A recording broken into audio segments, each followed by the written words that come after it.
City Council meeting of June 21st, 2022. This meeting will be held entirely by teleconference. All council members and staff will only participate via the Zoom platform. The meeting is being conducted pursuant to recent amendments to the teleconference rules required by the Ralph M. Brown Act, allowing teleconferencing during a proclaimed state of emergency when local officials have recommended social distancing. This bill is AB 361. The purpose of the bill is to provide the safest environment for the public, elected officials, and staff while allowing for continued operation of the government and public participation during the COVID-19 pandemic. This meeting will be conducted via Zoom webinar, and live Spanish interpretation will be available within the Zoom platform. Members of the public are welcome to log into the webinar as attendees. During any public comment portions, attendees may use the raise your hand feature and will be called upon to unmute themselves. During any public comment portions, attendees, I already did that, sorry about that. The meeting can also be accessed by phone at 669-900-9128 using webinar ID 955-3561-4263. If joining by phone, use *9 to raise your hand and *6 to mute and unmute. Victor Hernandez will now explain Spanish interpretation procedures. Thank you, Madam Mayor, honorable council members, Mr. Nisbet, Ms. Sandberg, city staff, and all members of the public. Victor Hernandez, Spanish interpreter. Buenas noches. Les queremos dejar saber a todos ustedes que esta reunión se celebrará enteramente por teleconferencia y será traducida en su totalidad. Para poder acceder el canal de audio, usted tendrá que hacer clic en el botón de interpretación, que será un icono de un globo o un mundo y que aparecerá al fondo de su pantalla en la barra de tareas de esta plataforma de Zoom. Después de eso aparecerá un menú y entonces usted podrá seleccionar su idioma. Muchas gracias. Thank you. Thank you, Victor. Translation will also be provided by Nicholas Laskovich this evening. Jessica, could we have a roll call, please? Yes. Councilmember Jimenez? Here. Councilmember Brownstone? Sorry, here. Councilmember Urback? Here. Mayor Reddick? Here. You have a quorum. Thank you. Could we have a motion to approve the agenda? So moved. Second. Roll call, please. Councilmember Brownstone? Here. Is that a yes on the motion? Yes. Councilmember Urback? Yes. Councilmember Jimenez? Yes. Mayor Reddick? Yes. Motion carries. Thank you so much. We're now moving into public forum. This is an opportunity for the public to comment on items that are not on the regular agenda or that are on the consent agenda. Do we have any raised hands? Thank you, Mayor Reddick. I don't see any raised hands yet. If there is anyone in the audience who wishes to address the council on an item not on the agenda or an item on the consent calendar, please use the raise your hand feature.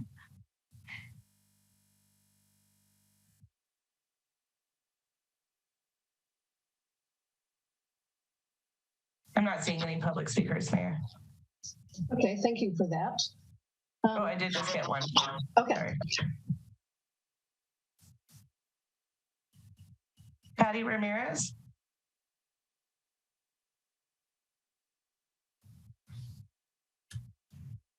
Can you hear me?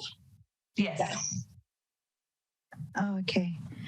I'm gonna need a translator. Sí, aquí presente, señora. ¿Cómo está, Víctor Hernández? Mucho gusto. Okay. Quiero seguir haciendo la abogacía para la comunidad sobre las viviendas justas.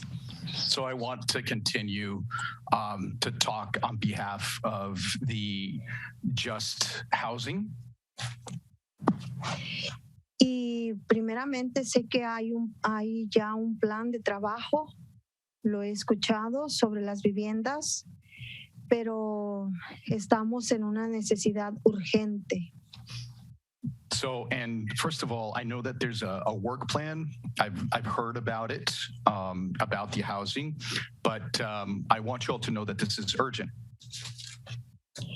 Y quisiera sobre todo que hubiera una respuesta antes del 2024 a esta petición, o si fuera posible un ajuste en el cobro de la renta. Gracias. And above all, I'd like for there to be some kind of a response before 2024, or if it's possible, to have some kind of adjustment for rents.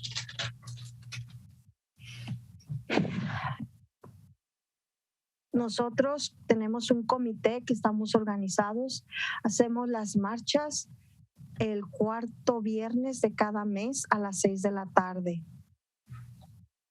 So we have a committee that we've formed, and we do these types of walks or marches every fourth Friday of the month at 6 p.m.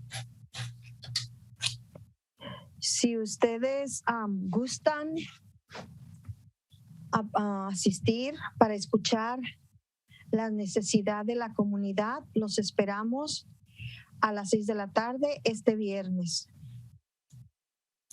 If you all would want to come, you're invited, so you can listen to the needs of the community. We'll be there at 6 p.m. this Friday. Muchas gracias por su atención y su escucha, y nosotros esperamos una respuesta favorable por parte de todos ustedes que han prestado oídos a nuestra necesidad. Lo agradecemos a todos los concejales. So thank you very much for listening. We will wait for a favorable response, and we're very grateful to all the council members. Gracias, señor Víctor, por la traducción. No hay de qué, señora. Gracias. Thank you, Patty. Anyone else? Yes. Zoom user, Victor, I may need you to. Yeah. Usuario de Zoom, adelante. Hacer su comentario. Buenas tardes a todos. Buenas tardes. Good afternoon, everyone. Yo soy parte del comité de viviendas justas para todas las personas de bajos ingresos. So I'm part of the committee for just housing for people of low income. Y estamos pidiendo que se nos escuche la gran necesidad que tenemos de viviendas para nuestras familias y para nuestros hijos. Gracias. So we're asking you to please listen to this great need for all of our families and our kids. Ya que ellos son los que están sufriendo más ahora las consecuencias de no tener su espacio. Because they're really the ones who suffer the consequence more because they don't have their own space. Estamos abogando, y yo sé que ustedes, el comité, ustedes, el concilio y las personas que de la población o el comité para la población tienen que escuchar la gran necesidad que tenemos aquí en Half Moon Bay de las viviendas. So, we are constantly supporting or defending this type of issue, and you all there at the City Council have to listen to the needs of the people here in Half Moon Bay. Espero que haya una pronta respuesta de ustedes y de las personas más arriba de ustedes o el condado que haga algo para que frene esta gran necesidad que tenemos de las casas. Gracias, señora. Gracias.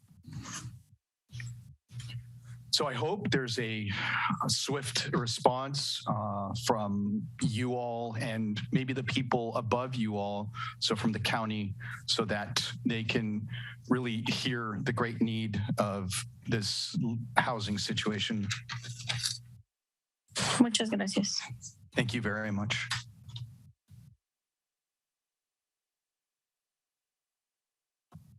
Okay, thank you.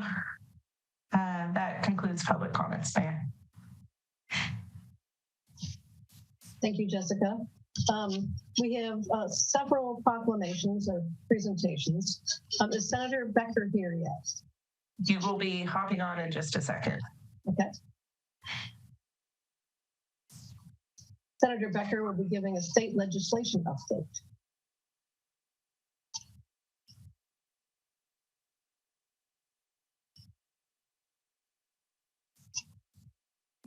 Check.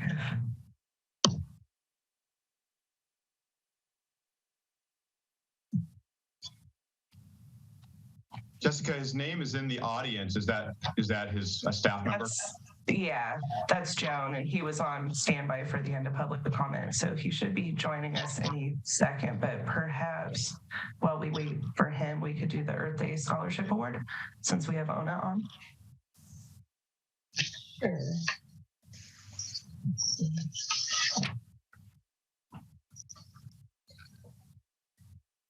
Welcome, Ona. I assume that you're there and listening. I can see your name.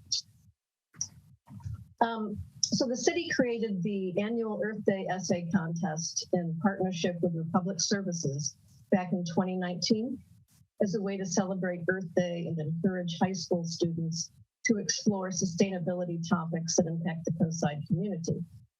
This year's topic focused on short-lived climate pollutants and required applicants to submit a 750-word essay responding to the prompt, "What is California doing to reduce its short-lived climate pollutants, and why is it important to me and my community?" And by the way, short-term pollutants would include methane, which is a powerful greenhouse gas. Applicants also submitted a 500-word personal statement telling us about their personal interest and efforts to make our community more sustainable. Ona wrote about the impacts of Senate Bill 1383 and its goals to reduce organic waste disposal, like food scraps, by 75% by 2025, with the ultimate goal of reversing harmful climate change impacts. Ona noted how climate change was already visible in Half Moon Bay with the increased number of wildfires and decreased air quality, and spoke to how the law would protect the environment in the Half Moon Bay community. Ona is the president of the Environment Club at Half Moon Bay High and has actively worked on improving the school's waste sorting program. Most recently, this group spearheaded efforts to establish 3 stream sorting stations across the campus with custom sorting signs and efforts to increase the school's recycling efforts. Ona will be attending Cal Poly in the fall, majoring in environmental, earth, and soil sciences. Congratulations, Ona. And we'd love it if you would make some comments. Thank you, Ms. Mayor. Yeah, it was actually really interesting getting to write the essay. I got to learn a lot about, all the things coming forward and all the things happening currently and just in the future, the plans that are coming together. And yeah, it was really nice. Thank you to the City Council and Republic Services and everybody. I really appreciate it. You're muted, Mayor. We loved your essay and we wish you all the best in your first year of college at San Luis Obispo. So good luck to you and have fun. Thank you. All right. So how about Senator Josh Becker? He has arrived. He has arrived. Hello. Welcome, Senator Becker. Thank you so much for taking time out of your super busy schedule to keep us updated on the legislative session, including your own bills. So we're anxious to hear from you. Well, thank you. It is a busy time. I'm actually presenting 4 bills in the Energy and Utilities Committee in the Assembly tomorrow, which is by far the most I'll ever presented in one committee. So it's very timely, and I really appreciate you all having me here today, and appreciate the work of the council, as I'll talk about more later. Your leadership has been noted. Your leadership has been exemplary and is very much appreciated up and down the peninsula. So With that, I actually do have a presentation kind of about some of my legislation as well as related to climate, a few other things that also at the end. Should I go ahead and bring that up? And we'll try to keep it to 15 minutes or so, and we can have questions. Sounds great. All right, let me see. Now let's see if this works. Can you see my screen okay? Oops. Yes, thank you. Okay, great. Great. I'm gonna shrink this. All right, well, thank you. As mentioned, climate is certainly one of the focus areas for me and my office, my team, public safety, elections, education, economic opportunity, housing, transit, and health being others. And we always like to start with this slide, even though it's a bit of an eye chart, but we'd like to remind ourselves and try to be systematic in this, which is the big picture for climate action. And it's important to say where, as a state, the way I look at it, just as you're doing as a city, where are emissions coming from? And in your case, 48% came from energy use in buildings, which you are focused on reducing, which is great. And at the state level, transportation is the lion's share, about 40%. It's actually about 50%, because about 10% of that industrial really is transportation use of.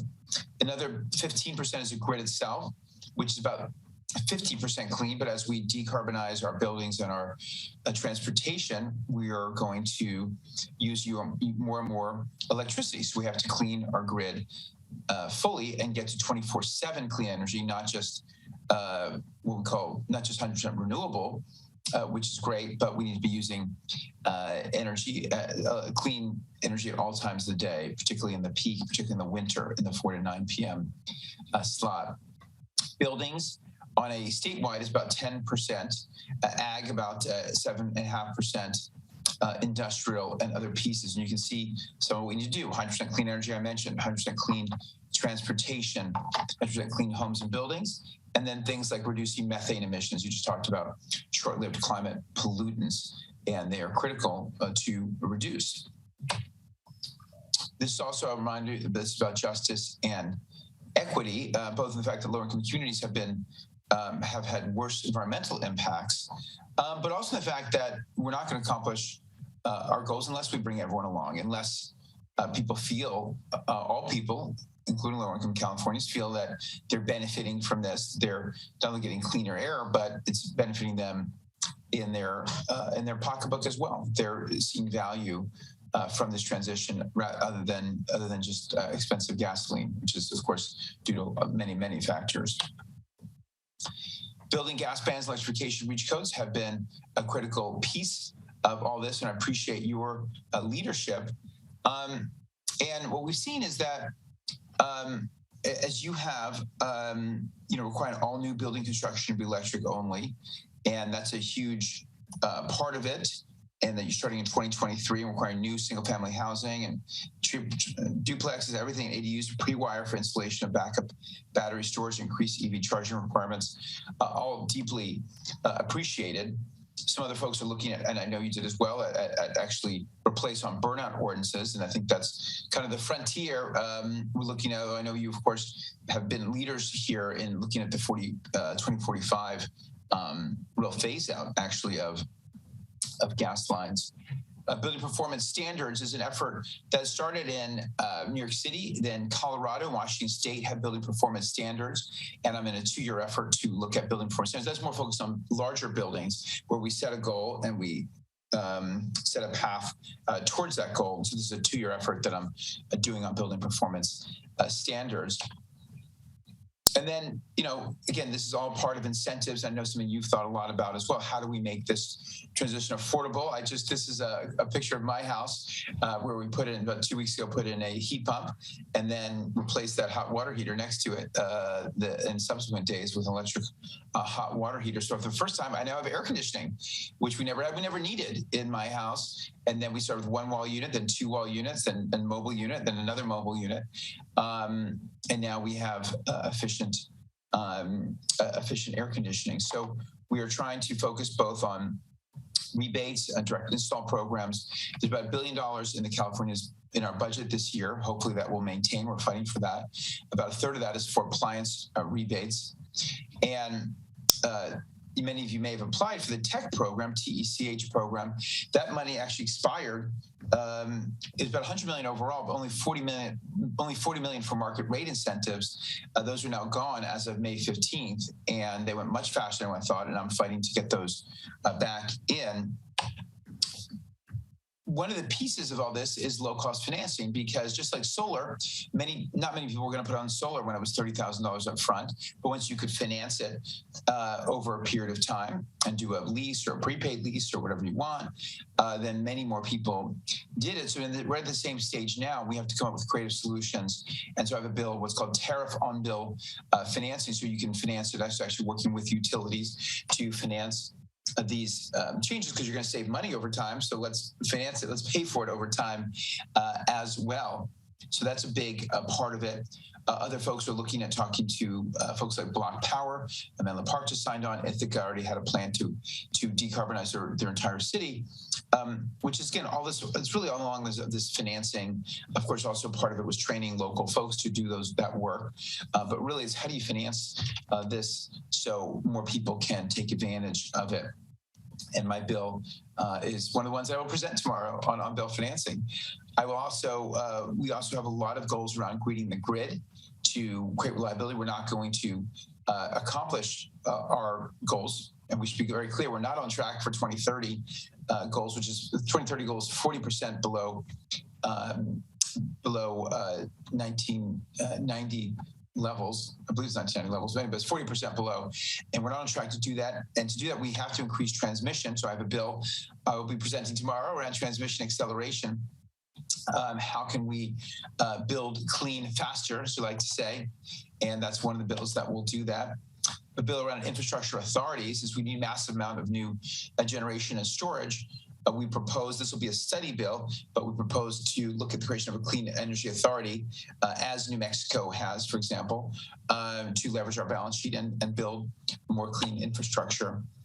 And then I'll also be presenting tomorrow 24/7 clean energy. So this is critical, super wonky, as many of these bills are, and I hope you appreciate folks who are following along here. But this really gets to the point that we have, as you can see, a lot of solar and wind during the day. So we're using actually relatively little natural gas during the day. But if you look at a day in October, this was October 20th, you see that the natural gas use really ramps up starting around 4, 5, 6 o'clock.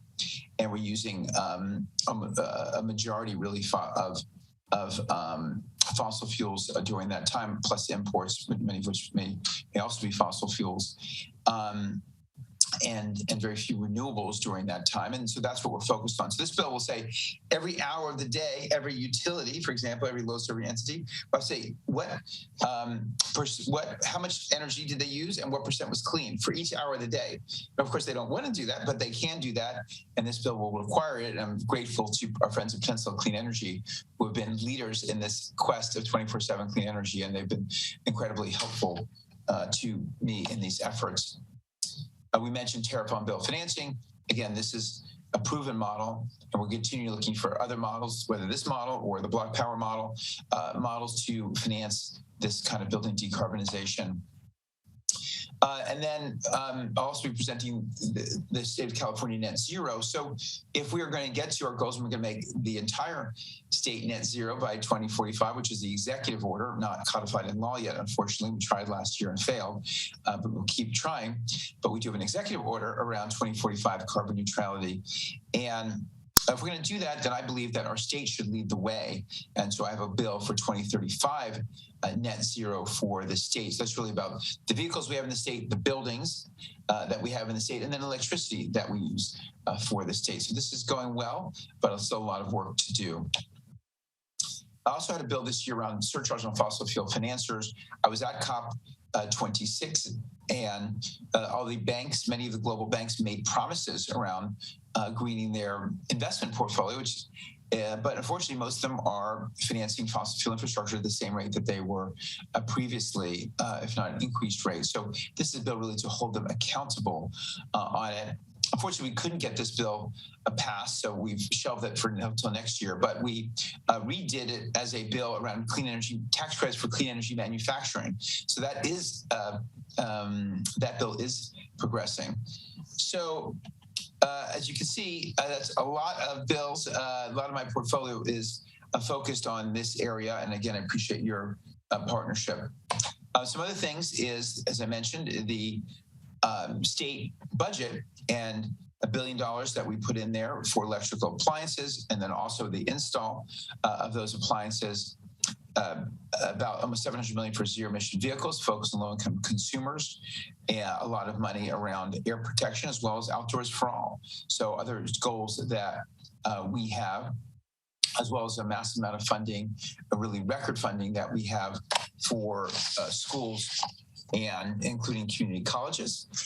110 billion for Prop 98 funding, which is a record of funding. We also put another 23 billion into the state's rainy day fund. So I'm very aware that with the stock market the way it is, that this budget and some of the budget we've enjoyed in the last number of years is not going to continue. We're very dependent on income taxes from high earners. So if their income goes down and the capital gains go down, then our budget goes down, so we have to prepare for that. We have been negotiating very strongly with the governor around rebates. Some people wanted a gas tax holiday. We looked at other things. What I think we'll announce is around 10 billion for financial relief for Californians, and 8 billion of that will be in rebates up to $200 for those who earn up to $250,000 as a couple, or $125,000 for single filers. So that should be a deal done hopefully very soon. And a total of $21 billion for climate change, including drought resistance, wildfire resistance. I know that resilience. I know there's there's fire going on right now in the district in Emerald Hills. And people I know that, I know that people who are evacuating. So we have to keep focusing on the mitigation side, which is drought resilience, wildfire preparation. Joan from our team who's on here saw them dumping, flame retardant on there. We need planes that can carry the water and dump the water, as well as the homelessness crisis. So I did a town hall. If you saw that, if you didn't, it's on my website. We've really taken a big swing this year at homelessness and mental health. And we know that they are connected for some portion of the homeless, maybe 25 to 40%. And so we have to address mental health and addiction, but we also have to create what we call interim supportive housing. And that's what the state has been focused on, along with permanent supportive housing. And San Mateo County has a goal of functional zero for homelessness that we're very proud of. And I'll talk more about that hopefully. But I want to try to wrap this up. So we have a scoping plan. There'll be hearings on the scoping plan tomorrow. What is our plan to get to 2045 net zero? And one of my other bills is around seamless transit. And I was asked to talk about this bill as well. So we talk about seamless transit because right now our transit is not seamless. We have many different networks, about 27 different transit agencies in the Bay Area. There has been an increase in collaboration. But this bill will increase it much further. We think about it in terms of three things: really integrated fares, which being the critical part, single regional mapping. So actually have a holistic maps of the district, and a connected network plan. So we have better integration, better data, when are bus comings, how can we ultimately get to schedule integration as well. So this has been a lot of work negotiating with all the transit operators, but it is going very well. Other things to cut down on the cost of affordable housing, have a bill around free jail phone calls. I won't go into too much, but people in our jails, I don't know how many of you pay per minute for phones calls right now, but in our jails, you pay 3 cents a minute for calls, 5 cents for an email, 5 cents if you attach a picture to that email, 20 cents a minute for video calls. And what we have to realize is that most folks are going to get out of prison. We want them to have their support networks intact. And right now that is extremely difficult, extremely costly. That cost is borne 87% by women and by low-income families. And I will say, hoping that, our county can be modeled. We have a wonderful new sheriff who will be coming in. I think Christina Corpus, and I've spoken to her about this. She'll have much on her plate when she starts out, but hopefully this will be one of the things that she'll look at our county level. The county, city and county of San Francisco has already done it and been very, very happy with the results. Just presented on this bill today, got it out of Assembly Education Committee, Higher Education Committee.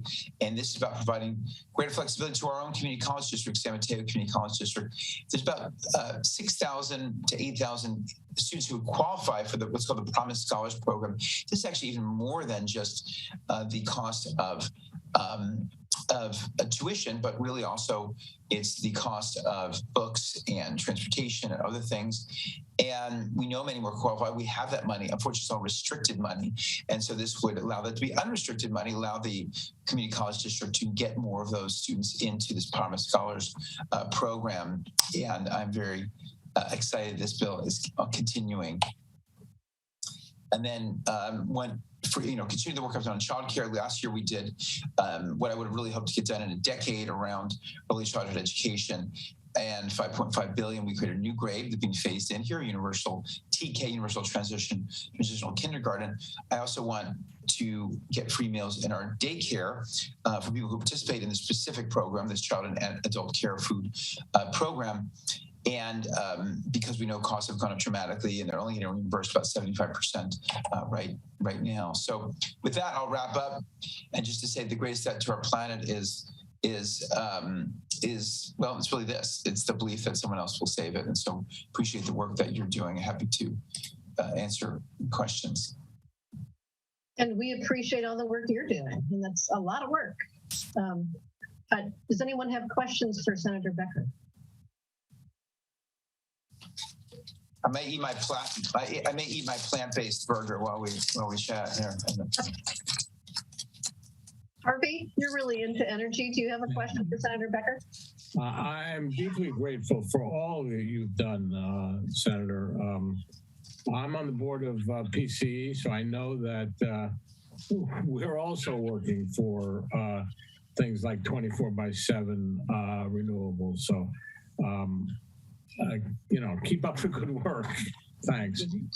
Yeah, and I can't say it enough. When the work that's being done at the local level, both at the city level, like Half Moon Bay, as well as by PCE, is very helpful to me. It's very symbiotic because I can point to PCE. In fact, PCE will come up and Council Clean Energy, they'll actually testify at hearings.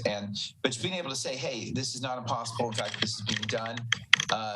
Is extremely helpful to me because there's a lot of we want resilience and we want reliability, and we need to show that we can do that in a clean way as well as PCE is doing. And so hopefully we'll have my first hearing of my new subcommittee on our clean energy future will be about about clean reliability, because there's an effort to spend a lot more money on natural gas power plants for reliability. We know we can have clean reliability as well. Thank you. Robert. Yeah, thank you, Senator Becker, for joining us this evening. I know when we were going through our own electrification conversations, one of the biggest concerns, as you mentioned in your presentation, was the costs of conversion and the lack of adequate rebates. So I just want to say, Half Moon Bay would be very happy to volunteer itself as a pilot program where, if we could have some enhanced rebate program to see just how quickly we can accelerate ourselves to those all-electric goals. So should something come up? Well, I think that I will keep working. As I said, I'm working right now to expand the money in there for building decarbonization. But we should follow up as well. I'm hoping to tap, especially if we're thinking about financing, maybe we can tap some local philanthropic resources as well. Great. Thanks.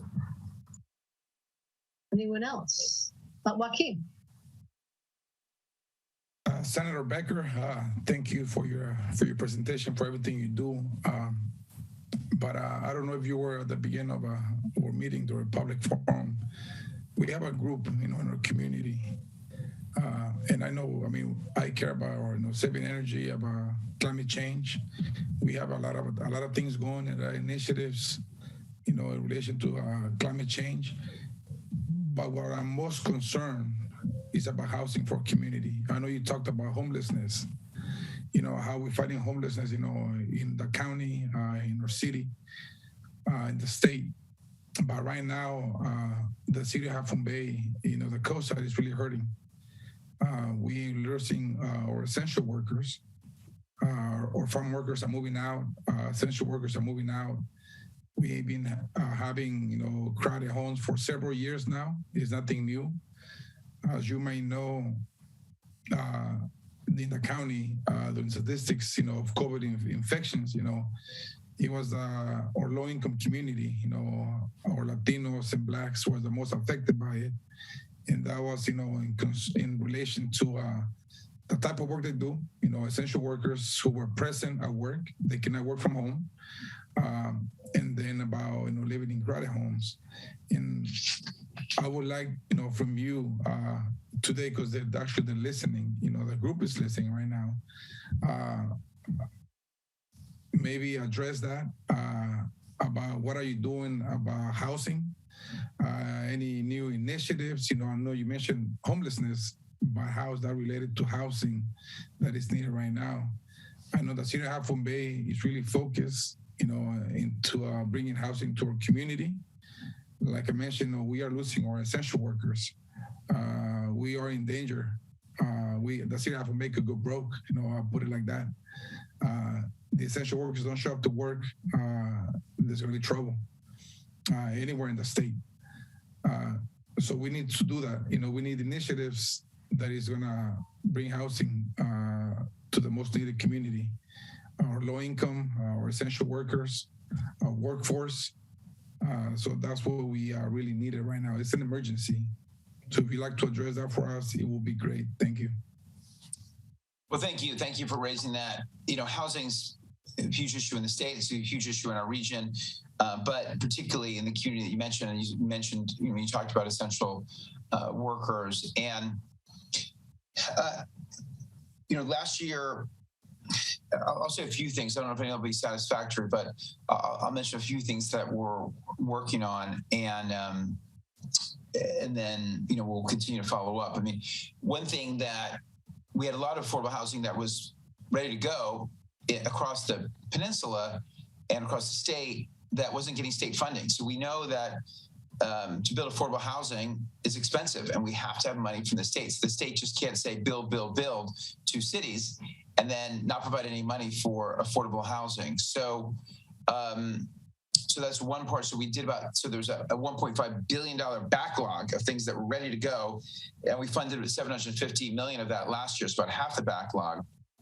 And that got a lot of work going because those projects were ready to go, including projects like Middlefield Junction, say in Redwood City. So now we have to fund the rest of that backlog. And, I wish I wanted to fund it all. We're looking at about $250 million of that backlog right now.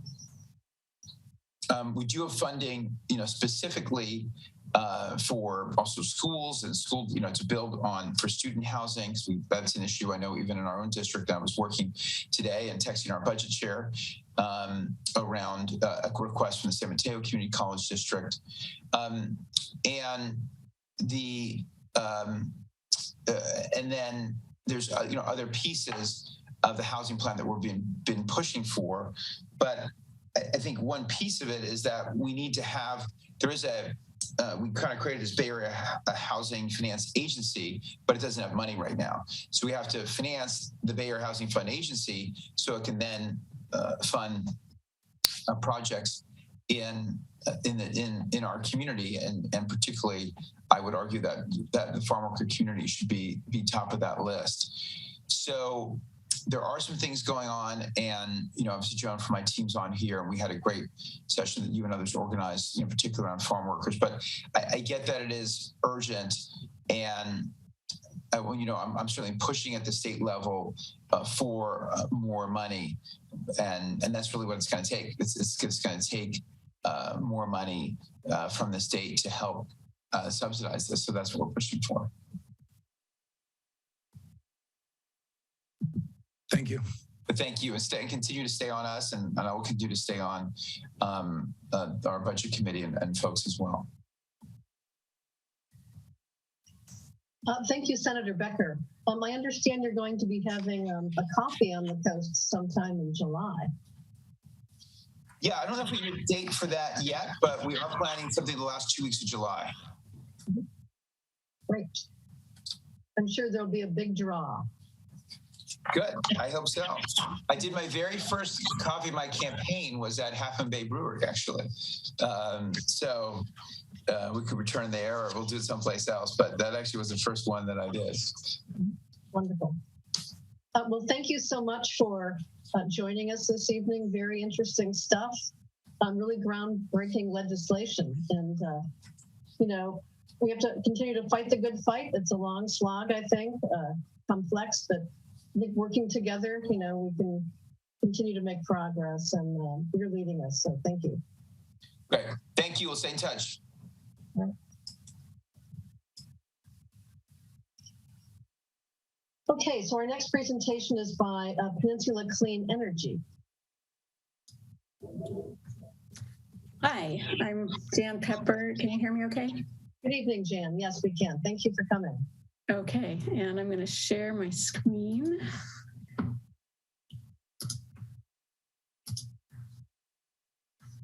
Okay. Anyway, thank you for having us here today at your council meeting. I appreciate the opportunity to address the Half Moon Bay City Council, the staff, and the residents. And of course, it was great to hear from State Senator Josh Becker and thank him for all his climate work in the state legislature. And we're happy to support his great work. And we work closely with him. He mentioned that he's putting in an air source heat pump. I wish I had one to cool my home, because my home has now dropped down to 96 degrees, or it's 96 degrees here in my community. So bring that fog on, please. Anyway, here we go. So what is Peninsula Clean Energy? I think I know a couple of you, some of you I have not had the pleasure yet to meet, so I hope that we can do that soon. We are your community choice energy. We're a not-for-profit public agency formed in 2016 with a vision to build a sustainable world with clean energy for everyone. And we have a board of directors made up of elected officials from each of our member jurisdictions. We provide electricity from clean energy sources at lower rates than PG&E. PG&E owns the power lines and delivers the power that we generate. And then as a customer of Peninsula Clean Energy, you're helping the environment and saving money. And we have two products that we offer. The one that all of our customers are automatically enrolled in is called Eco Plus. It's 50% renewable, 100% clean, and the rates are 5% below PG&E. And then we also have an opt-up product, which is 100% renewable. That's about $4 per month more for the average residential customer. And the city of Half Moon Bay has also opted up to 100% renewable. So thank you for doing that for your community. And because of the 5% discount that we have compared to PG&E, customers in Half Moon Bay saved $264,000 in 2020. And over the course of time, you've probably saved more than $1 million by being Peninsula Clean Energy customers. And also we have reduced GHG emissions from electricity by 96%. So actually the graph that Senator Becker showed for the state as a whole showed that electricity contributed, I think, 13 to 15% of the GHG emissions in the state. But for Peninsula Clean Energy, for you here in San Mateo County, we have reduced GHG emissions from electricity by 96%. So it's pretty significant. And we have saved our customers overall in the county over $104 million since we started in 2016. So as I noted, we have 100% clean electricity, 50% renewable right now. The photo on the left is of the Wright Solar Project, which is a new 200 megawatt solar project that was built specifically to serve Peninsula Clean Energy customers. That's located just outside of Los Banos. We also have wind projects, geothermal, small hydro, and large hydro. And the Wright Solar project, in fact, was built with union labor. We had a project labor agreement, or asked our builder to make sure he had a project labor agreement to ensure that the folks building it were skilled and were properly paid. So we have a goal to deliver 100% renewable energy on a 24/7 basis by 2025. And we are working diligently to do that. We have published a white paper as to why we're doing this and what it takes to do this. And you can find this on our website, peninsulacleanenergy.com. So we do procure enough renewable energy to meet our customers' needs over the course of a year. But there are times of the day, like probably right now, when it's super hot and the sun has gone down, where the state is drawing energy from fossil-based resources like natural gas. And so we want to no longer send that kind of demand signal to the state. We want to use battery backup, other types of renewables, to not be relying at all on any fossil-based resources for our 24/7 goal. We are also partnering with our communities to go 100% GHG free for transportation and buildings. And so we want to use that very clean electricity to power our cars and to power our homes, and again, reduce the GHG emissions from burning gasoline and burning natural gas. So when we look at the emissions overall for the county, transportation makes up about half of the emissions.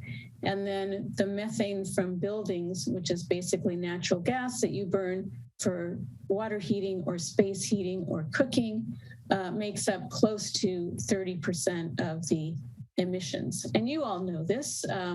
You are doing great work there in Half Moon Bay to move off of this. And in fact, you adopted REACH codes that require electrification for new buildings. And you also adopted an ordinance that fuel gas lines will be capped in existing buildings by 2045. You are definitely leaders there, and I congratulate you for your being so ahead of the curve. And we will be working with each jurisdiction as you start incorporating your 2022 building codes, and again, incorporating REACH codes for the 2022 building cycle. We also, hold on a second, I'm having a problem with my computer. There we go.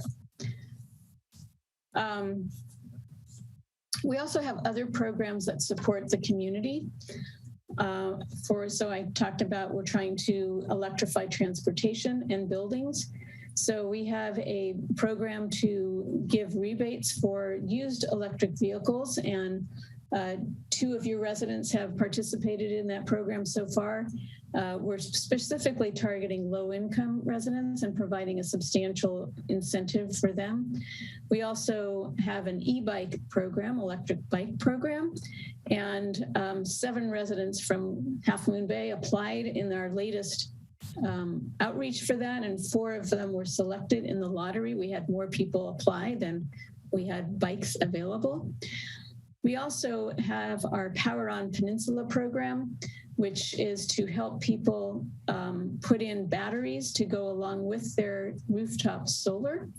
And 16 participants in Half Moon Bay have participated in that program.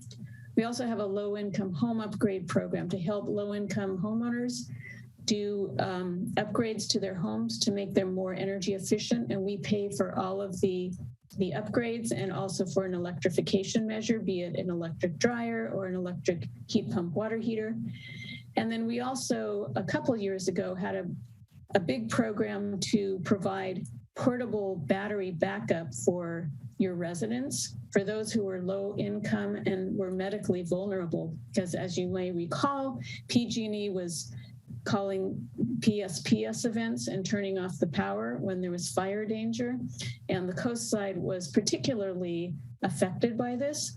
So we provided portable batteries, over 70 portable batteries to Half Moon Bay residents to help them during these difficult times. Who knows what this summer is going to look like? It's today, the first day of summer, and it's looking like a hot one. We are also partnering with our schools. This is a very important program. We work closely with the San Mateo County Office of Education, and we have a program for teacher fellowships where 7 teacher fellows from the Cabrillo Unified School District participated in our program to develop energy-related curriculum. And we also have, and 240 students were in those teachers' classrooms to learn about energy. We also have a sustainability dashboard pilot program that we're doing with your school district. And then we also have student learning opportunities. We have a program called the Youth Climate Ambassadors, where students learn about electricity and clean electricity. And 2 students from Half Moon Bay High School participated in this last year. And we also do internships for community college students to get some work experience in the energy arena. So we're really excited about that. As you know, the students are our future, and educating them is critical importance. And then some other highlights in Half Moon Bay. You recently completed your Half Moon Bay Library, which is an all-electric building. And we featured that in our all-electric project showcase. So that's on our website. It's a beautiful building, and it's powered by 100% renewable energy because the city is receiving 100% renewable energy from us. And we're also helping you with 5 different EV charging locations to put in electric vehicle charging stations at those locations. So I also wanted to thank Councilmember Rarbeck and Mayor Reddick for being the member and the alternate on our board of directors. Councilmember Rarbeck never misses a meeting and always has great input for what we're doing, and we really appreciate that. We also have 3 people on our Citizens Advisory Committee who live in Half Moon Bay. And we also work closely with the senior Coastsiders. They helped us a lot with that portable battery program, and so we appreciate their outreach. And I also wanted to do a shout out to your sustainability coordinator, Veronica, who is doing a terrific job leading sustainability efforts and really putting Half Moon Bay on the map. So thank you, and I'm happy to answer any questions that you might have. Thank you, Jan. We love what you do. And I would come to a meeting, except like you said, Harvey's there every time. So you're still welcome to come. You just have to zoom in. Right, yeah. I do read your Friday newsletters, your news items. Yeah. Great. Any questions for Jan? Jan, you might close this. Yeah, there we go. Okay. Any council member questions for Jan? Well, I'll just make a point. So I would love to get a heat pump water heater. And I called about, I don't know, 4 or 5 places over the hill. And I can't get, any response. Either they don't do Half Moon Bay yet with those kinds of water heaters, out of range. Couldn't find anybody who would, sell me or install a heat pump water heater. So looking for referrals. Okay, well, that's disappointing to hear. We do have a program with Bayren. Have you gone to our website? And we have some contractors that we work with. And if you contacted them, I would hope that one or more of them would be more than willing to come to Half Moon Bay. It's not that far to get to Half Moon Bay. My goodness. Well, like one of them said, well, we think we'll get to the coastside next year, or something like that. There's so much demand on your side of the hill or something. But I did contact the ones that are on the Bay Rim. I already have an electric resistance water heater, so I'm not going from gas. So it's not a big rebate or anything, but I would like to switch from resistance to heat pump. And so far, no such luck, but I'll keep working. So, Okay. And I just want to make the point, I think it's important to be training people to understand, these products and how to install them. Like at the community colleges, it'd be great to have programs, but I think we need to, the legislature maybe needs to work on the piece of, training a workforce, and retailers. Okay. Well, I will alert our programs team that residents in Half Moon Bay, including the mayor, are having a hard time getting heat pump water heater installed, and we'll see what we can do to help you and others in the community. Yeah, I think, we certainly want to, move forward on, electrification as quickly as we can. But like all these pieces have to be kind of aligned was just my point. So exactly. Yeah. So thank you. Thank you. Anybody else? All right, I don't see anybody else with raised hands, so I'll just say thank you very much for coming. Always informative. And we'll be working on our cap later this year and reviewing our ordinance. We committed to reviewing it every single year and seeing what changes might be possible. So we're probably going to need your help. Okay, that's what we're here for. We're happy to help. All right, great. Thanks so much. Thank you. Great to see everyone. Thank you. Thanks, Jan. So we have a Mid-Coast Community Council update. Okay, this is Claire Tutot. Hello, Claire. Mid-Coast Community Council. Good evening. What's happened since I last talked to you? Well, the ground was broken for our part of the parallel East Side Trail. So if you drive up Highway 1, you'll see all the fencing and all the work that's going on. They're working pretty fast, I think, and I understand you guys are going to be meeting us halfway. So we're looking forward to that. We also have an ongoing dialogue with the airport regarding issues that we are concerned about, including traffic, noise, and pollution. We have willing and engaged partners there, I think. They have said that they are asking for funding to put in a fuel tank for unleaded fuel, which is a first. And they are also thinking of planning to build a new terminal building, which will include space for a community center, which is what we desperately need. So that we're really looking forward to both of those developments. We're taking a break this week. We're not meeting. It's the first time this year, but we have a number of things coming up after we take our break. The county housing element is going to be published in the next few weeks. Highway 1's repair guidance criteria are going to be published in the next couple of weeks. The RCD/county scoping project, which sets goals or priorities for ways of dealing with fire risk on the Mid-Coast, is going to be presented to the community on Zoom on the evening of the 28th of June, which I think is next Tuesday at 6:30 or 6 o'clock. You can find the link to this meeting at the RCD website and also at the Mid-Coast Community Council website, and perhaps other places by that time. But we encourage people to attend and find out what's going on and what their options are. We're also going to be talking with the seamless transit people that Senator Bucker just mentioned. And I think that'll be enough to keep us busy. So any questions or comments, I'm happy to entertain them. Thanks, Claire, for the thorough report. Yeah, you have a lot going on.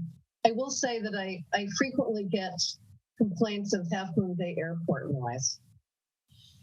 And have to say? No, they're from people in the unincorporated coast side. Yeah. Who are just hoping beyond hope that maybe the Half Moon Bay City Council can do something for you. And I've actually, told people where they have to go, talk to the county and all this stuff. And I guess people will do that, but like a month or two will go by and I hear from the same people trying again. So I don't know if Mid-Coast Community Council gets many complaints about the airport noise area, landings and takeoffs, but I know that I am. So, well, that's why we started this dialogue, was because we were getting a lot of complaints. I had a group meeting on my deck this noon, and one person, every time she started to talk, there was an airplane overhead. So it's still an issue, but they have put in some restrictions on the frequency of touch and go exercises, and they're keeping track of which planes are actually causing the problems and trying to deal with them directly. So they have it is better than it was. Good, I'm glad to hear it. Yeah. Any questions for Claire? Hearing none, Claire, I'll just say thank you again for coming on and letting us know what's going on in your Hoppin neighborhoods. Okay, thank you so much. Okay, we have a long meeting ahead. The only announcement I'm going to make about community activities is don't forget about the good old-fashioned 4th of July parade. It's happening Monday, July 4th. The parade, starts at noon. You can get to Main Street. I think there's a pancake breakfast in the City Hall parking lot. I think it is sponsored by the Lions Club. So you can start early, and when you're done, just go over and scope out a spot on Main Street to watch the parade. So it's always a good event, and get on down. Our council will confirm this, but it looks like we don't have anything to report out of recent closed sessions. We haven't had any recent closed sessions. That is correct. Thank you. So we're moving on to city manager updates to council. Yes, thank you, Mayor Reddick. We have a few updates tonight. I'll go first, followed by Jennifer Chong, and then Matthew Chittister will finish up the updates. I wanted to announce that the candidate nomination period for the November 8th general municipal election will begin on Monday, July 18th and conclude on Friday, August 12th. Up for election this year are council member seats for districts 1, 4, and 5. Requirements to run for city council are that you are a registered voter within the district you run from. We are issuing and accepting nomination papers by appointment this year, so please contact me if anyone has any questions or would like to set up an appointment. Next slide, please. And then I also wanted to announce for anyone who had not yet heard, Caltrans is doing maintenance at the Tom Lantos Tunnel this week. And as such, the southbound lane will be closed again tonight from 8 p.m. to 4 p.m. And the northbound lane will be closed tomorrow and Thursday night from 8 p.m. to 4 a.m. Unless there are any questions, I will pass over to Jennifer.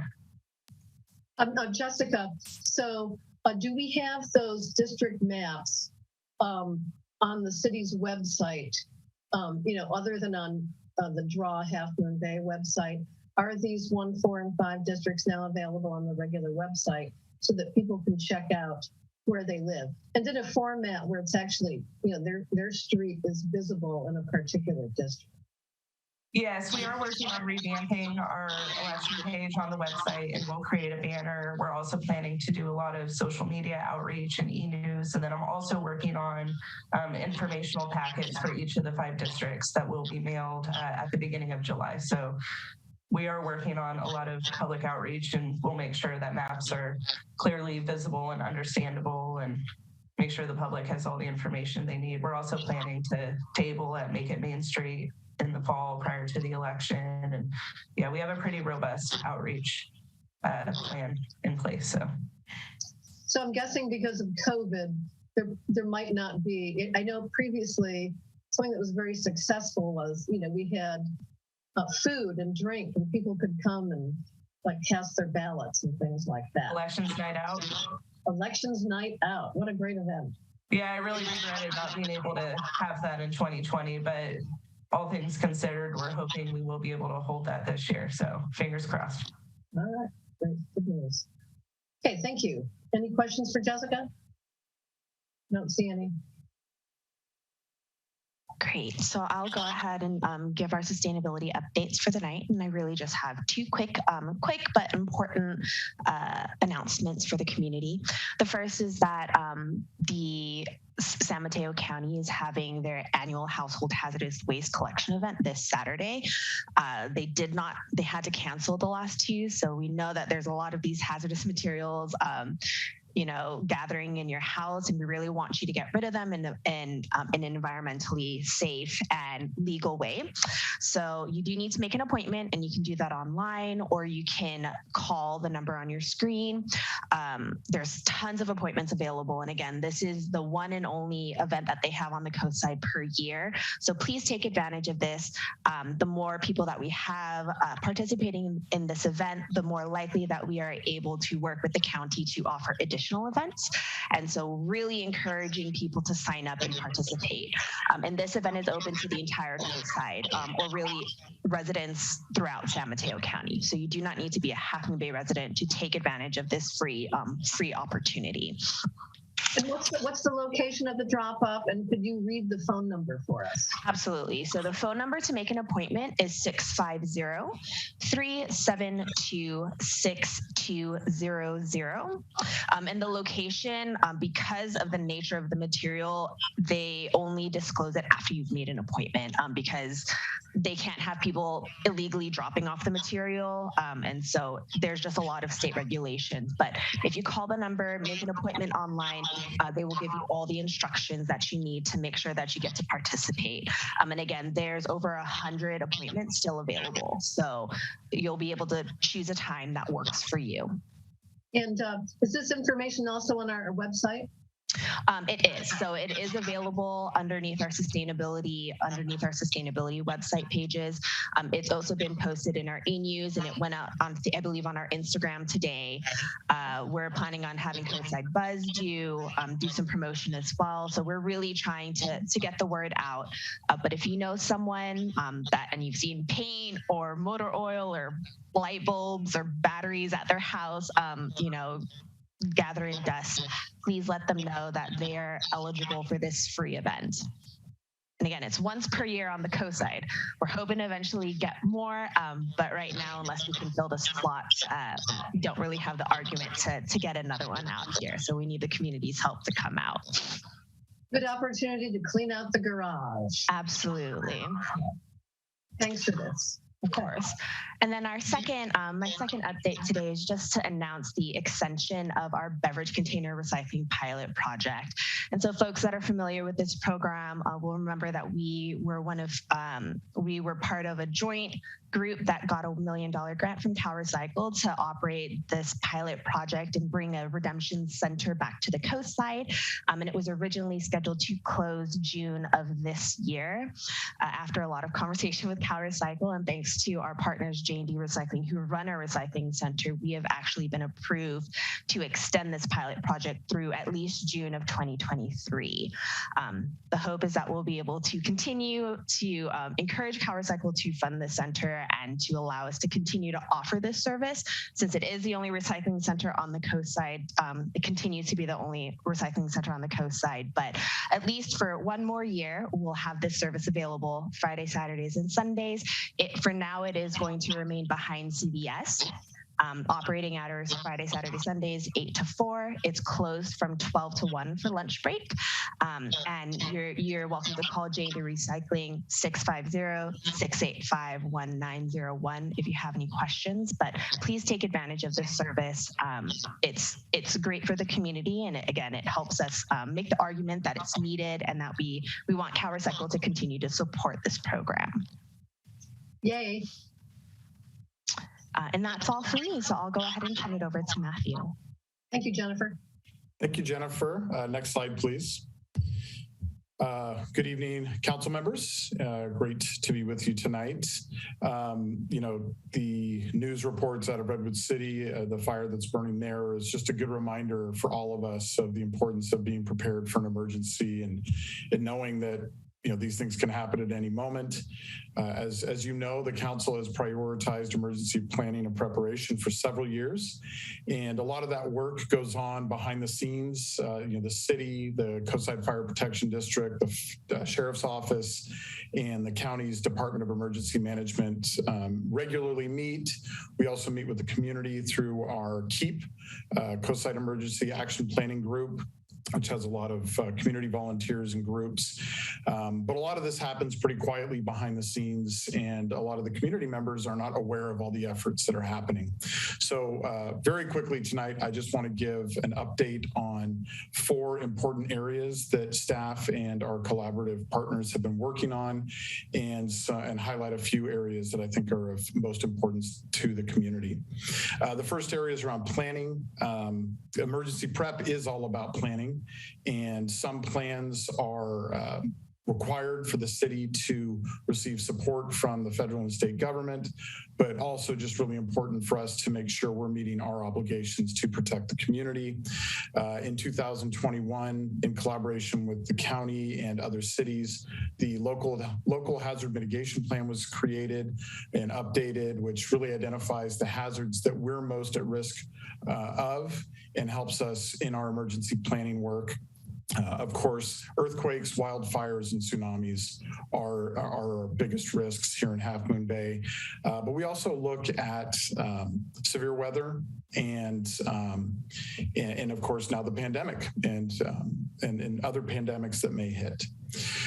We are almost completed with our emergency operations plan. This is a plan that governs the operations of city staff and collaborators in an emergency, the opening of our emergency operations center on Kelly Avenue, and how we work with our community partners. It's a plan that is really, really important for staff to know what to do in an emergency and to be able to act quickly in the case of an emergency.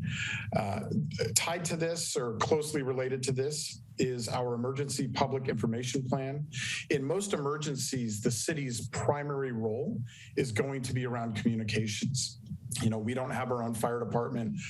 We contract with the sheriff for law enforcement. They would act independently in most emergencies. And then, of course, the county has the Department of Emergency Management. But communicating with the public and with our community is crucial. And so Jessica Blair, our communications director and city clerk, has been working with her team and a consultant to put together a really comprehensive emergency public information plan. And that's really been developed in collaboration with the emergency operations plan. And so those are both very close to being completed, and we hope to bring those to the council in August for a presentation so that you and the community can understand all the efforts that are underway and how the city would respond and communicate with the community in an emergency. Other important plans that are coming up is the countywide debris management plan, and that's dealing with the aftermath of an emergency and all the debris that could result from it. And I think of most importance to community members is evacuation and shelter in place plans, knowing when, how, and where to evacuate, and knowing when, how, and where to shelter in place. And so that effort has been ongoing with the county for the last several months. We hope it'll be wrapped up very soon, especially with fire season already upon us. And then, of course, a lot of community outreach will be necessary to make sure everybody knows what those plans include and how they can get direction in the case of an emergency. Training and exercises are also very important parts of emergency prep. Several of our city staff have gone through the CERT training, the Community Emergency Response Team training, which is community volunteers that work with the fire district. And we hope to get more city staff trained through the CERT program and collaborating with those folks in the future. Incident command staff training is important for opening the operations center, and our new staff need to get trained on that. We're also going to be training in the coming weeks many of our city staff on CPR. We're out in the community, and it's important for us to be able to administer emergency aid if needed. The Golden Dragon is a big countywide exercise that took place a few months ago and helps us to practice some of these techniques. There will be a training exercise on the debris management plan in the next couple of weeks. And then for the coast side specifically, we'll be planning several what we call tabletop exercises, where we'll actually open the EOC and do kind of a mock exercise around different types of disasters. Some of those will be city staff only, and others will really bring in our community partners to make sure we're all on the same page. We also provide facilities that are necessary and important in response to natural disasters. Our corporation yard, which we recently were able to acquire permanently there at the end of Stone Pine Road and is now being developed into a really great facility, is one of the most important things we can do around emergency prep. It's where we store equipment and supplies. And in an emergency, that's where city staff would be really responding to, road closures and tree trimming and all the things that are necessary during and in the aftermath of an emergency. In addition, the county has worked with us to get air purifier units that can be stationed at city facilities like the library, the Ted Adcock Community Center, and the EOC in case of an event where fresh air, clean air was not available, and we'd be able to provide that to vulnerable community members. Along with that, those facilities have generators, and through an agreement with PG&E, a generator gets connected to the library every summer to make sure it's available during power outages and ensure that people that need a clean, safe, and healthy place to go do their work or just get out of a hot house, and most importantly, charge and power emergency medical equipment like respirators and other important supplies for our vulnerable residents. Our EOC, our Emergency Operations Center, was used by the Sheriff's Office as a temporary substation for the past year.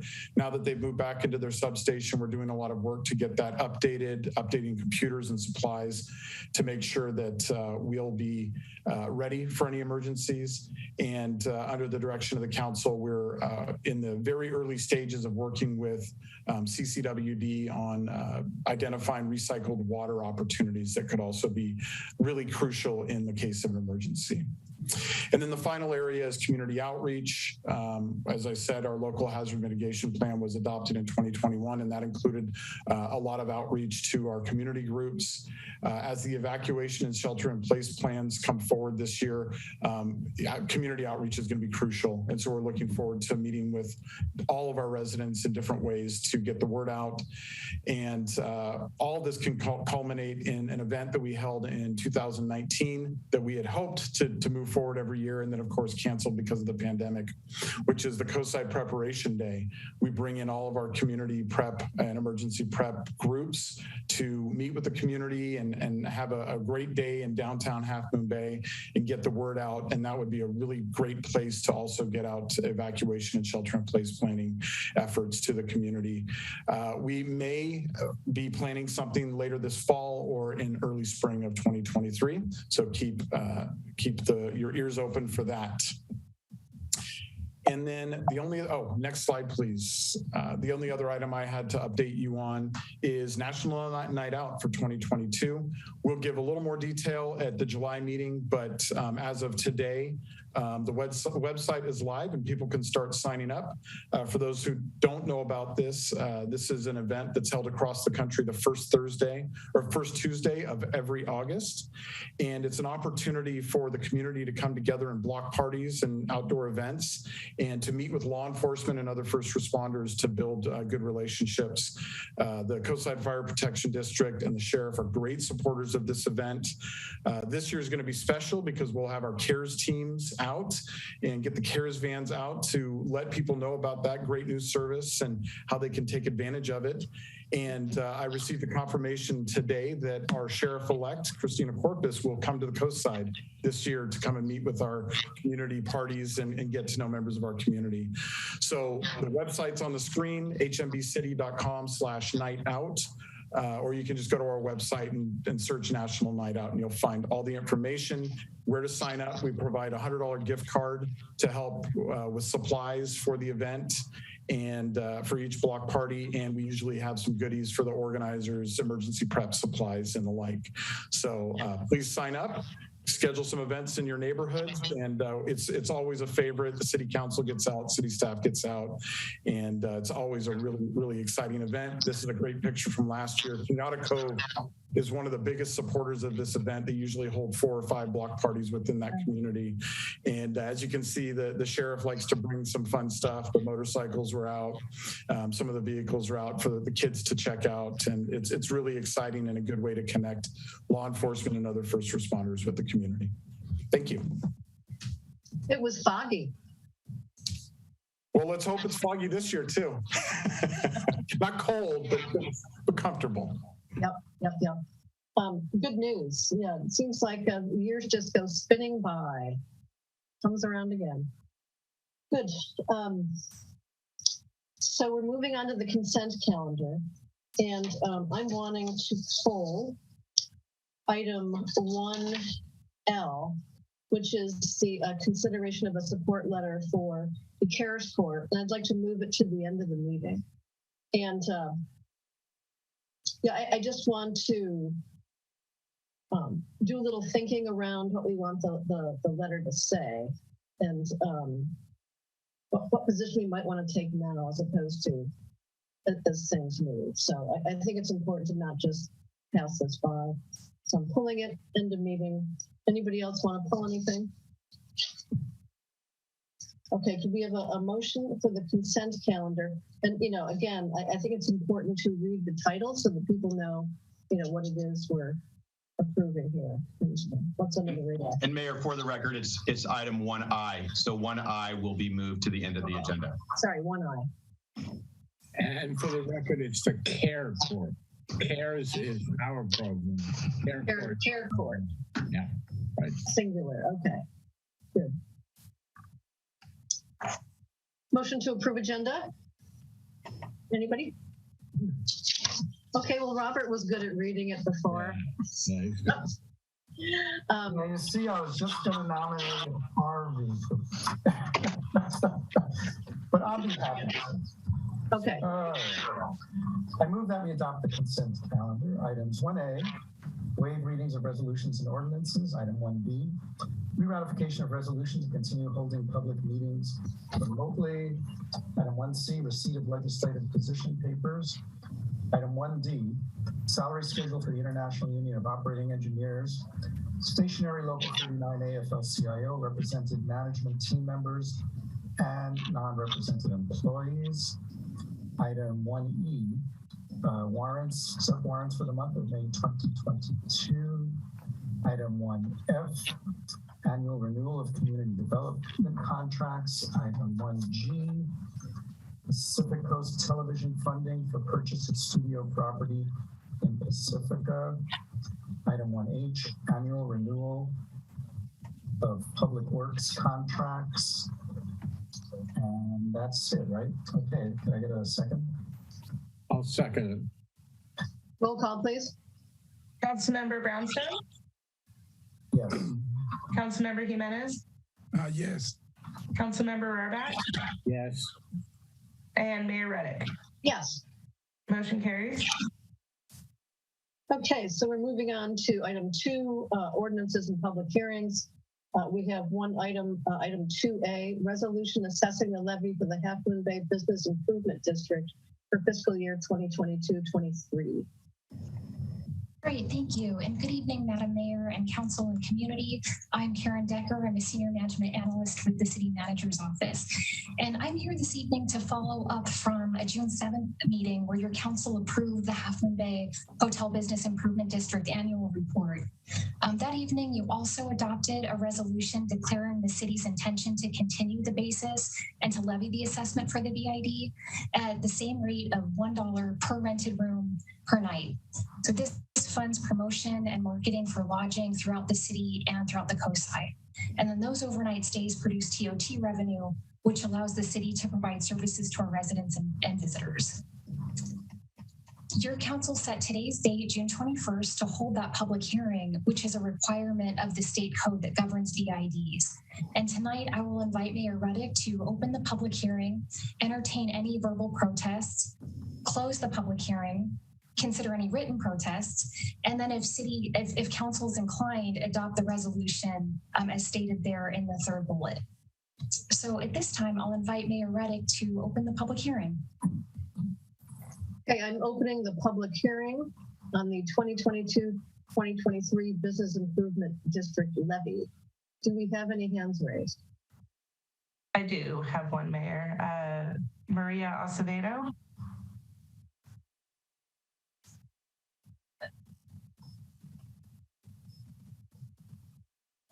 Maria?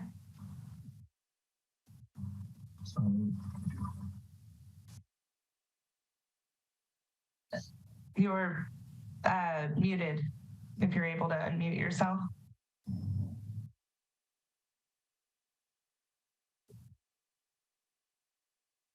I think, is it *6? It is *6 to unmute yourself. Estrella.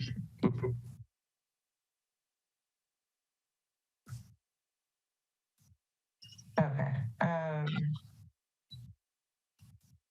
Victor, would you mind mentioning something in Spanish just in case? Certainly. Para la oradora María Acevedo, si usted puede pulsar estrella 6 para desilenciar y hablar, dar su comentario, por favor, adelante.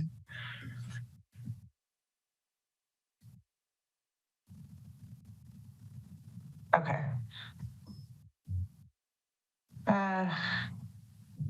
We don't have any other speakers, Mayor. Okay, I will then close the public hearing. And in just acknowledging that we've not heard any oral protests during this public hearing. And at this point, we can consider any written protests. Do we have any written protests? There were no written protests, no. No written. Okay. So unless there are any questions, we could entertain a motion to adopt the resolution assessing the levy for the Half Moon Bay bid for 2022 and 2023. So moved. Can I have a second? Second. Roll call, please. Councilmember Brownstone? Yes. Councilmember Jimenez? Yes. Councilmember Rarbach? Yes. Mayor Reddick? Yes. Motion carries. Okay, so item 3, resolutions and staff reports. The first one is item 3A, San Mateo County Harbor District Surfers Beach Pilot Sand Replenishment Project.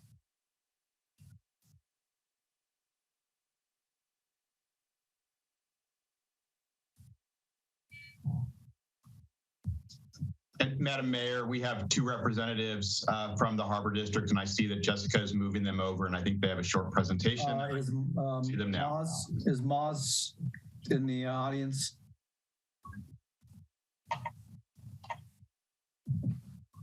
I do see John and Brad. Oh, there he is up top. Okay.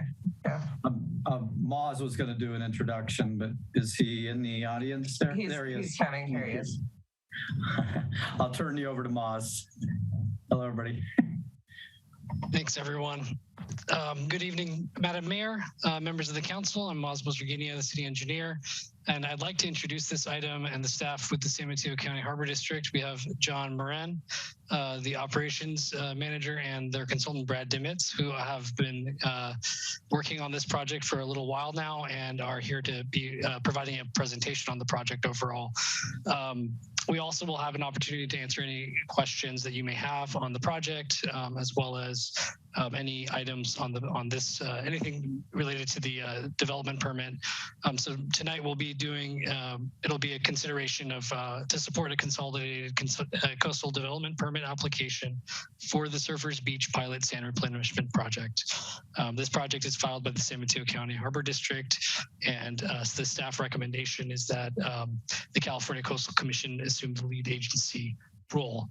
So we are, I'm going to turn it over to Brad and John to have to go through the PowerPoint, and then afterwards, if there's any other questions, they or the staff, city staff will be able to answer those.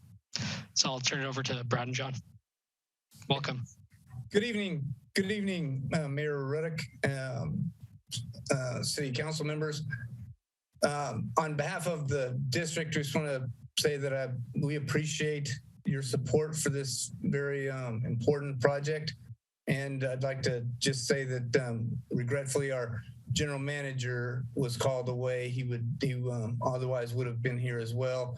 Was called away for a family emergency, had to go out of state. We hope for the best for him. And I'll turn it over to Brad, who'll give us an update on the project, little explanation of what we're planning to do, and answer any questions. Thank you.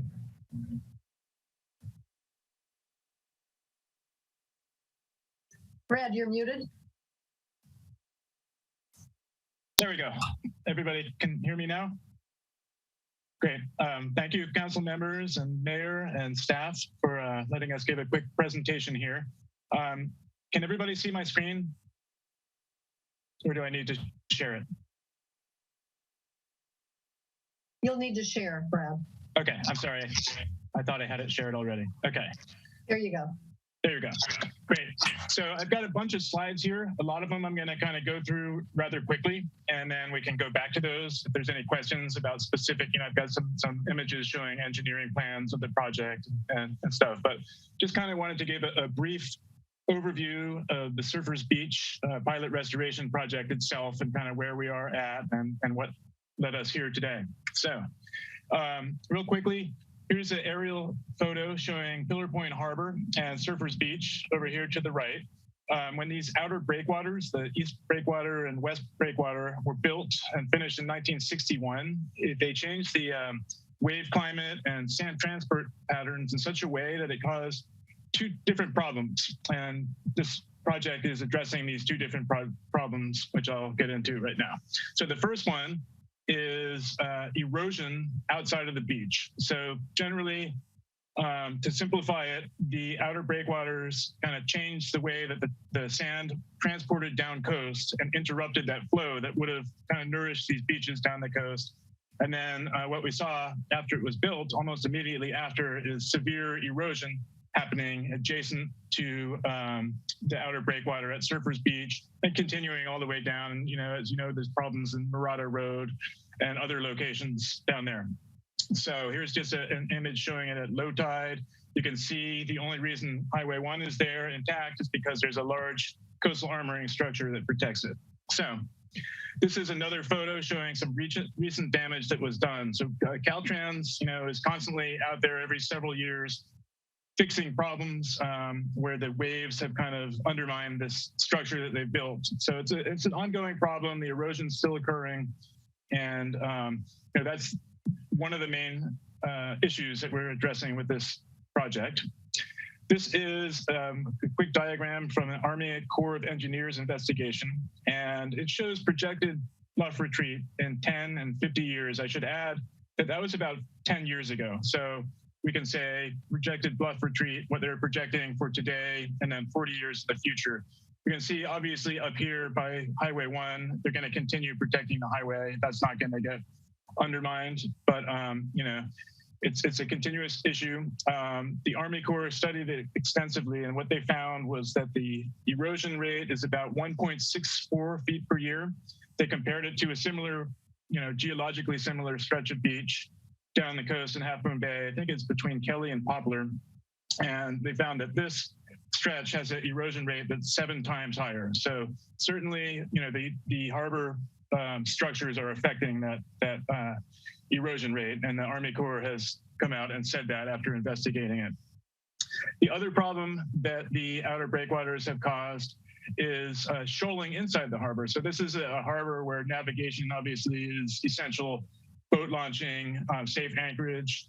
It's the only harbor of refuge between Santa Cruz and San Francisco Bay, and that's being affected as well because all that sand that would have ended up down the coast on the beaches is now trapped inside the harbor. So this is just a picture showing that same low tide where you looked at Surfers Beach with the erosion. You can see some sailboats on their side and whatnot.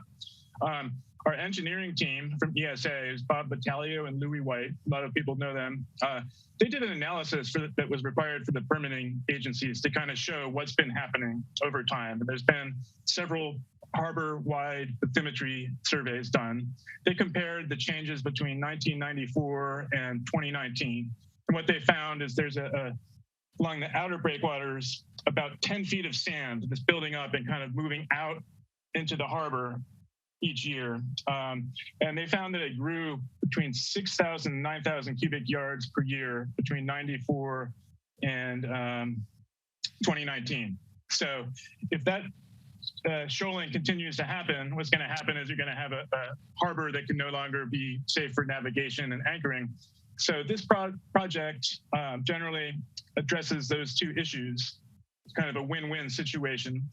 If you look at this cross section here, you can see this kind of just shows over time. So this is that first year, 1994. It shows how it's encroaching into the harbor as time goes on, and it will just kind of keep on going there.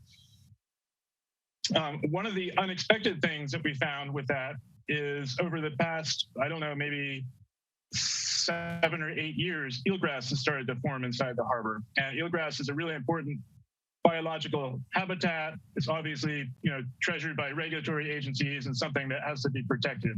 So that's kind of thrown a bit of complexity into the project. And what we've done is come up with a harbor-wide eelgrass management and mitigation plan that comes along with the project.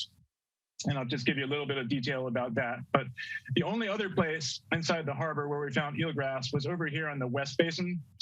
And what we plan on doing is salvaging some of this eelgrass that's on the dredging areas in the East Basin, and then transplanting it, building up a platform over here at just the right depth, and then transplanting that over time in the West Basin, which is a more appropriate area for eelgrass. There's no vessel anchoring and clamming and all kinds of human activities like there are on the other side. So just a quick review, the breakwaters were constructed in 1961, led to almost immediate erosion, especially pronounced during times of El Niños. And the community really kind of noticed this beach disappearing over time and approached the harbor district beginning at around 2007, became real vocal about taking some sort of action. We've got this sand trapped inside the harbor. Why can't we kind of move it over outside and build up the beach and Surfers Beach? And that's kind of what led to the project. At that point, the harbor district approached the Army Corps of Engineers, and they entered into a multi-year, really complex feasibility study looking at different options that they could take to address those issues.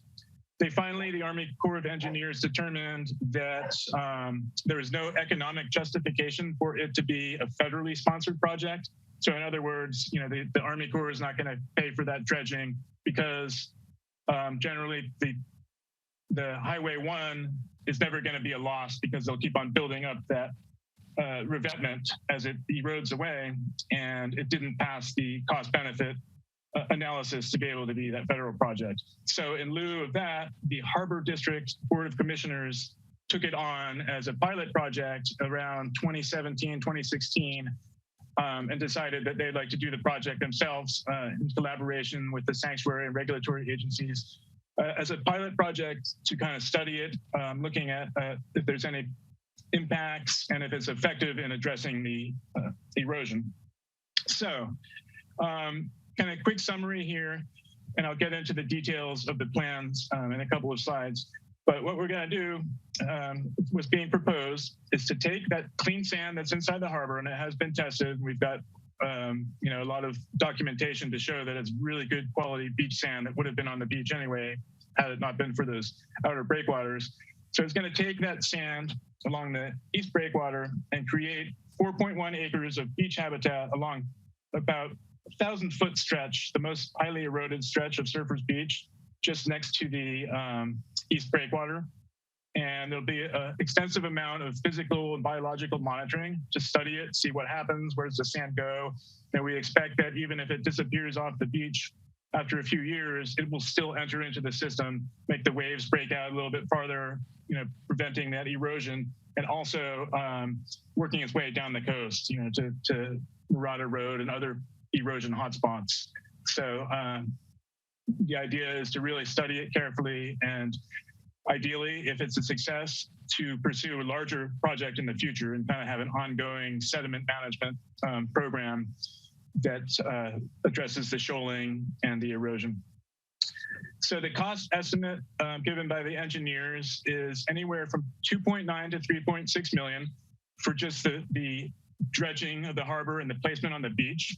And the reason there's a discrepancy there is the range would be 75,000 cubic yards up to 100,000 cubic yards, depending on how much funding we can raise for the project.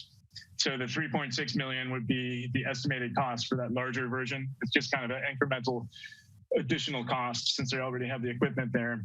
And then for the eelgrass restoration components, almost another 2 million. So it's kind of turned into, with the eelgrass mitigation, even larger, more comprehensive project. But the idea also with that eelgrass mitigation area, and here's a kind of simple diagram showing where the existing eelgrass is. And then the blue areas would be areas that we will dredge, so make it deeper in the blue areas and move that sediment over to where the brown areas is, kind of create a platform that just kind of slightly descends into the harbor. That's just at the right. They did a harbor-wide surveys and bathymetry, and the biologists determined that depth.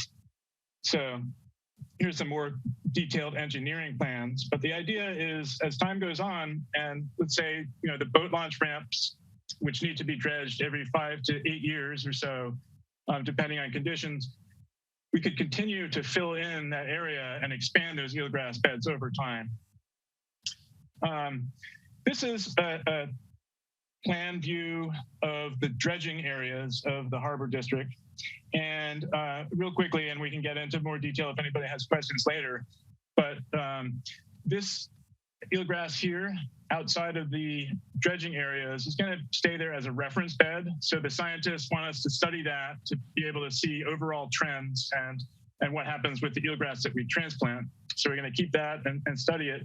But this eelgrass over here along the east breakwater, they're going to salvage that, put it into bundles, tie it up, and then plant it over in that other area that I showed. But before they do that, what we're proposing to do is come in and take sediment from this area right here off of the boat launch ramps, which is a little bit less sandy, a little bit more silty. So not the best material for the beach, but perfect for building the eelgrass beds, and then move that material over to the fill part, the brown part that I showed you before. Once they do that and let it settle, then they'll begin doing the dredging for Surfers Beach. You can see there's some yellow lines along here. That would be the dredge pipeline. So what they'll do is use either a suction dredge and send over that sand. Hey, Brad. But our council has a large agenda tonight and everything with that deal, and maybe a little less detail and more to the bit broader scope, I think. Okay, you got it. Sorry to interrupt. And I know you're in Hawaii. You're supposed to be enjoying Hawaii. That's right. I am. So, yeah, and I only have a few more slides. I did want to mention the pipeline just because that's an important part of the project. We have it aligned in such a way where there's going to be no closure of the rec trail that goes along Highway 1 in between the beach and the revetment. And we'll be allowed to keep that open. So these are just some other diagrams showing the dredging areas, and then this is the beach placement area. So what they would do is start over on the southern end. They would build with the existing sand on the beach a little containment berm.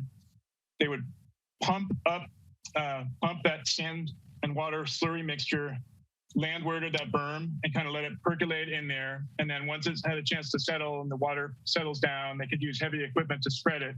They would move their way from the southern end or southeast end to the northwest end over time. So the beach would be closed for a portion of the time, but we would keep it open as the project moved over this way. This is just a diagram to kind of give you some context. This is Southern California. It's not exactly the way it would work here, but you can see this is the containment berm. And the benefit of that is that you don't have all that sand slurry kind of working its way into the wave transport, causing turbidity and going offshore. It's just a way of keeping it contained on the beach and building up that berm. So at this point right now, We do have 30% engineering and design plans. We have submitted the permit applications, and what we're asking tonight from the City Council is to pass a resolution that allows the Coastal Commission to take the lead on issuing what they call a consolidated coastal development permit, and they would kind of issue that permit. The other party involved would be the County of San Mateo, who has property up on the bluffs. So we have our CEQA draft, which is going to be filed, very soon, either in June or early July. And we plan to do a phased construction approach, beginning with that eelgrass platform, and then kind of moving over to the beach in probably late spring or summer of 2023. And we've been actively seeking the Harbor District does have funding in the budget, but there's a bit of a shortfall, and we're still seeking some grant funding. We've applied probably, 8 or 9 grants so far. We've had some luck, and we've got a few that are out there right now. So fingers crossed, we'll have a turn of luck on that. And just to kind of wrap things up, because there is a ton of information behind this project, and it's a very complicated project, and I can't do it justice in a 15-minute presentation. So I'm putting up a link here. All this information that's down there below is available on the website, and my email is below. If anybody wants to follow up for additional information or has questions after this meeting, feel free at any time, and I'll get back to you if I can't get to it right away. But yeah, we've just got a wealth of information on the website that's available for download, and I believe that's about it for the presentation. Thanks for bearing with me.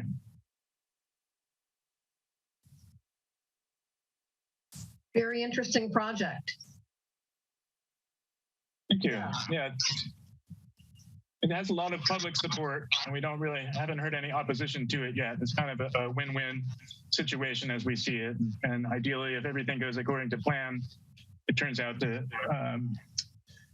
be an effective kind of ongoing approach to dealing with these issues. Yeah, I think it's worth trying out for sure. And there's no longer any talk about like notching the breakwater or modifying the breakwater. I guess that would be, you're hoping to do that with the core project? Yeah, so the core project looked into 7 or 8 different options. That was one of them.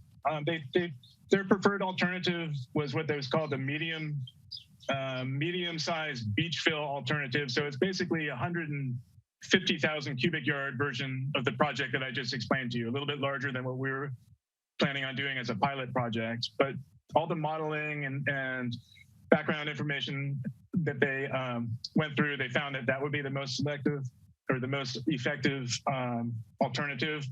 They looked at notching the breakwater, making some modifications to the way the breakwater kind of goes out, and they also looked at a large beach nourishment project.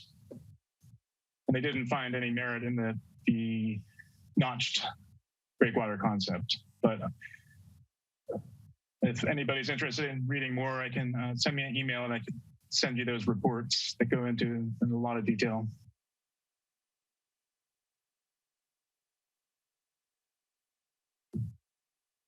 You're muted, Debbie. Very interesting. Thank you, Brad, for the detailed report. Anybody have questions for Brad or for Maz or John? You might want to stop sharing your presentation, Brad. Yes. There we go. All right.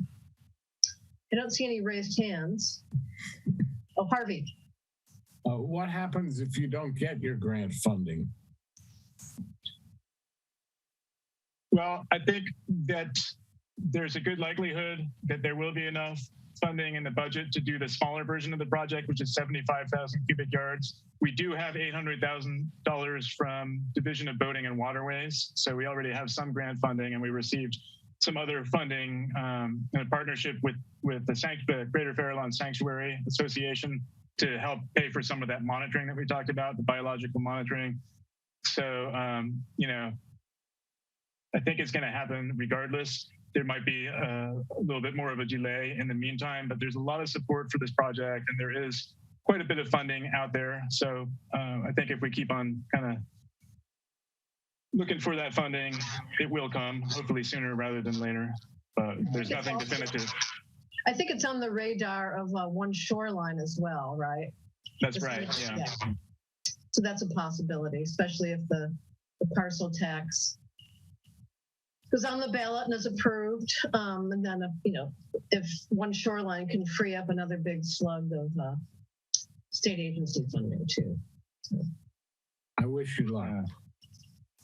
Good luck. Thank you, I appreciate that. Any other questions or comments? Do we have a motion to approve? Sure.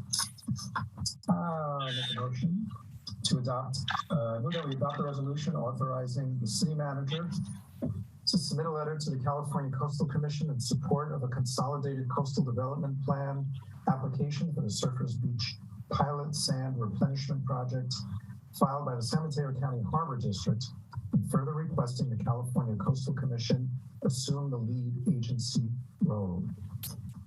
Second. Roll call, please. Councilmember Brownstone? Yes. Councilmember Jimenez? Yes. Councilmember Rohrbach? Yes. Mayor Reddick? Yes. Motion carries. Thanks to the Harbor folks and the consultants who came down tonight. Appreciate it. Thank you very much. We appreciate it as well. Thank you, Mayor, council members. Thank you. All right. Bye-bye. So item 3B is the, let's see, let me first see what time it is. Maybe we should have a break before the budget. It's 8 minutes to 9. Why don't we take like a 5-minute break? And, or actually, let's resume at 9 o'clock. And we'll Brad. Hey, fine job. Fine job. No, it was perfect. No, it was perfect.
Okay, just waiting on Joaquin.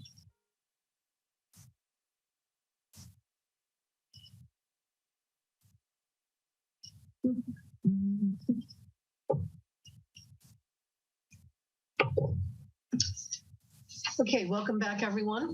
We're moving on to item 3B, which is the fiscal year 2022-2023 recommended budget. And we have our finance and administration staff here who will present and answer any questions. Thank you, Mayor. If we can pull up the PowerPoint.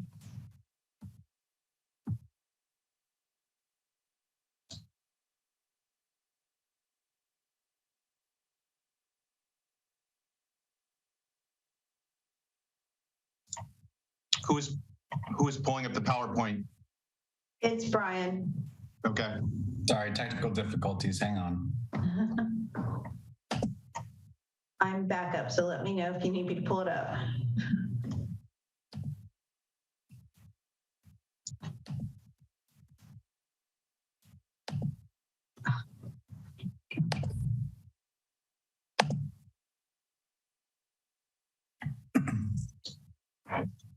All right. Hello, Madam Mayor, Honorable Council, and members of the public. What I have for you tonight is the proposed budget presentation for our next fiscal year. And our fiscal year starts on July 1st and ends on June 30th of the following year of 2023. Next slide.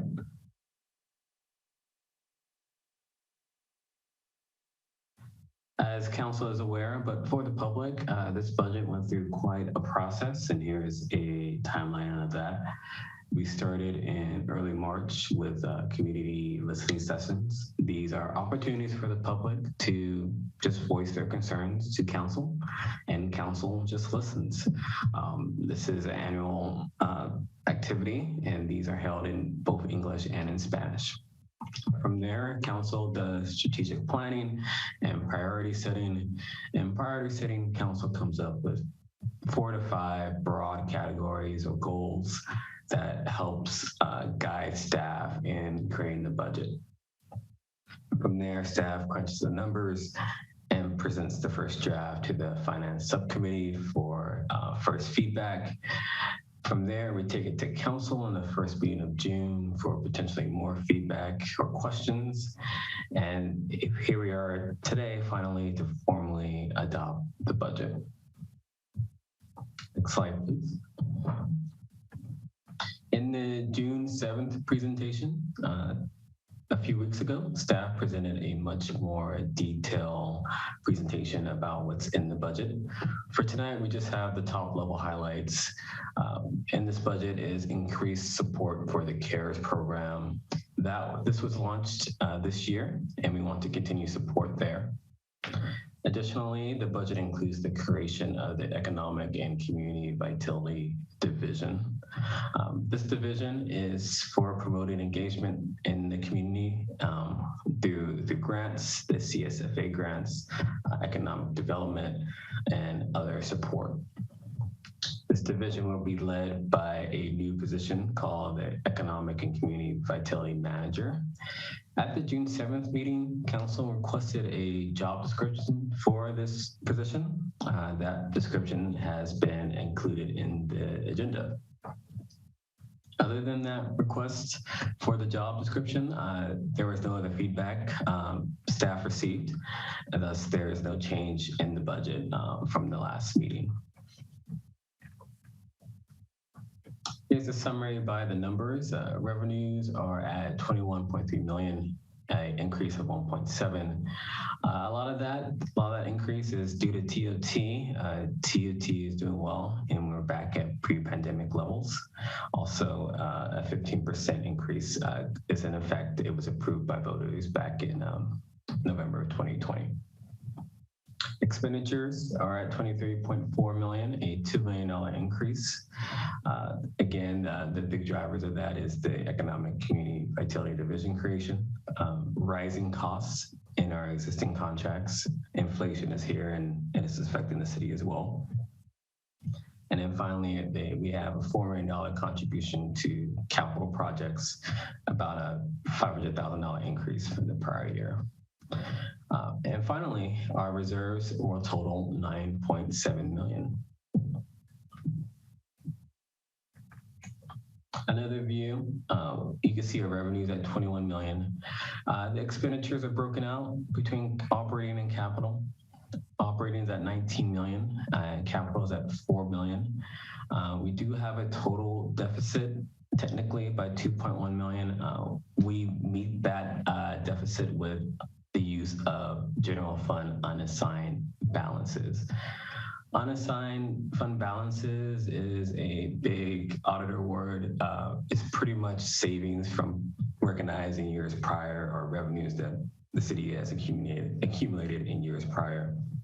Instead of having it sit in the bank, we are opting to use that for our capital expenditures and reinvest in our infrastructure. With that use of those monies, we come to a balanced budget.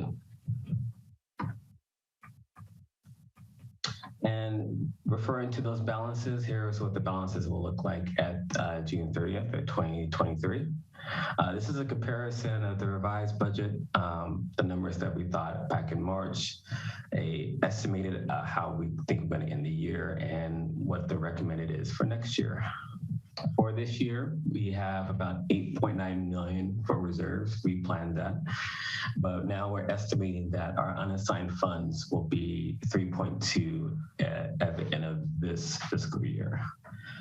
If this budget is approved, we will have 9.7 million in our reserves and about 360 in our unassigned.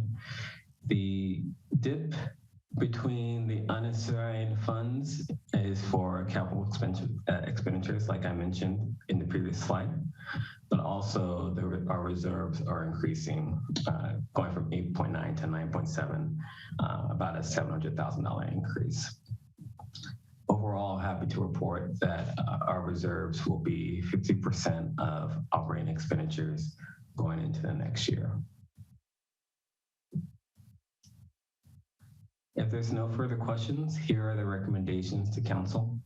Approve resolutions to establish the GAN appropriation limit for fiscal year 2022 to 2023. Approve the city's review of the investment policy, no changes.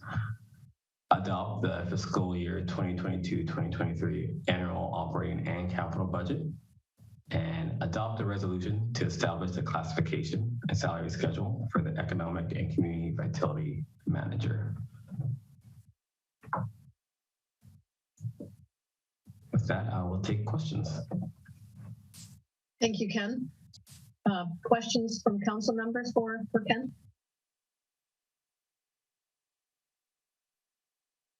It's hard for me to see if folks' hands are raised in this format. There we go. Questions, anyone? Don't see any right now. How about hands raised from the public? We do have one comment there. Okay. Bill, go ahead.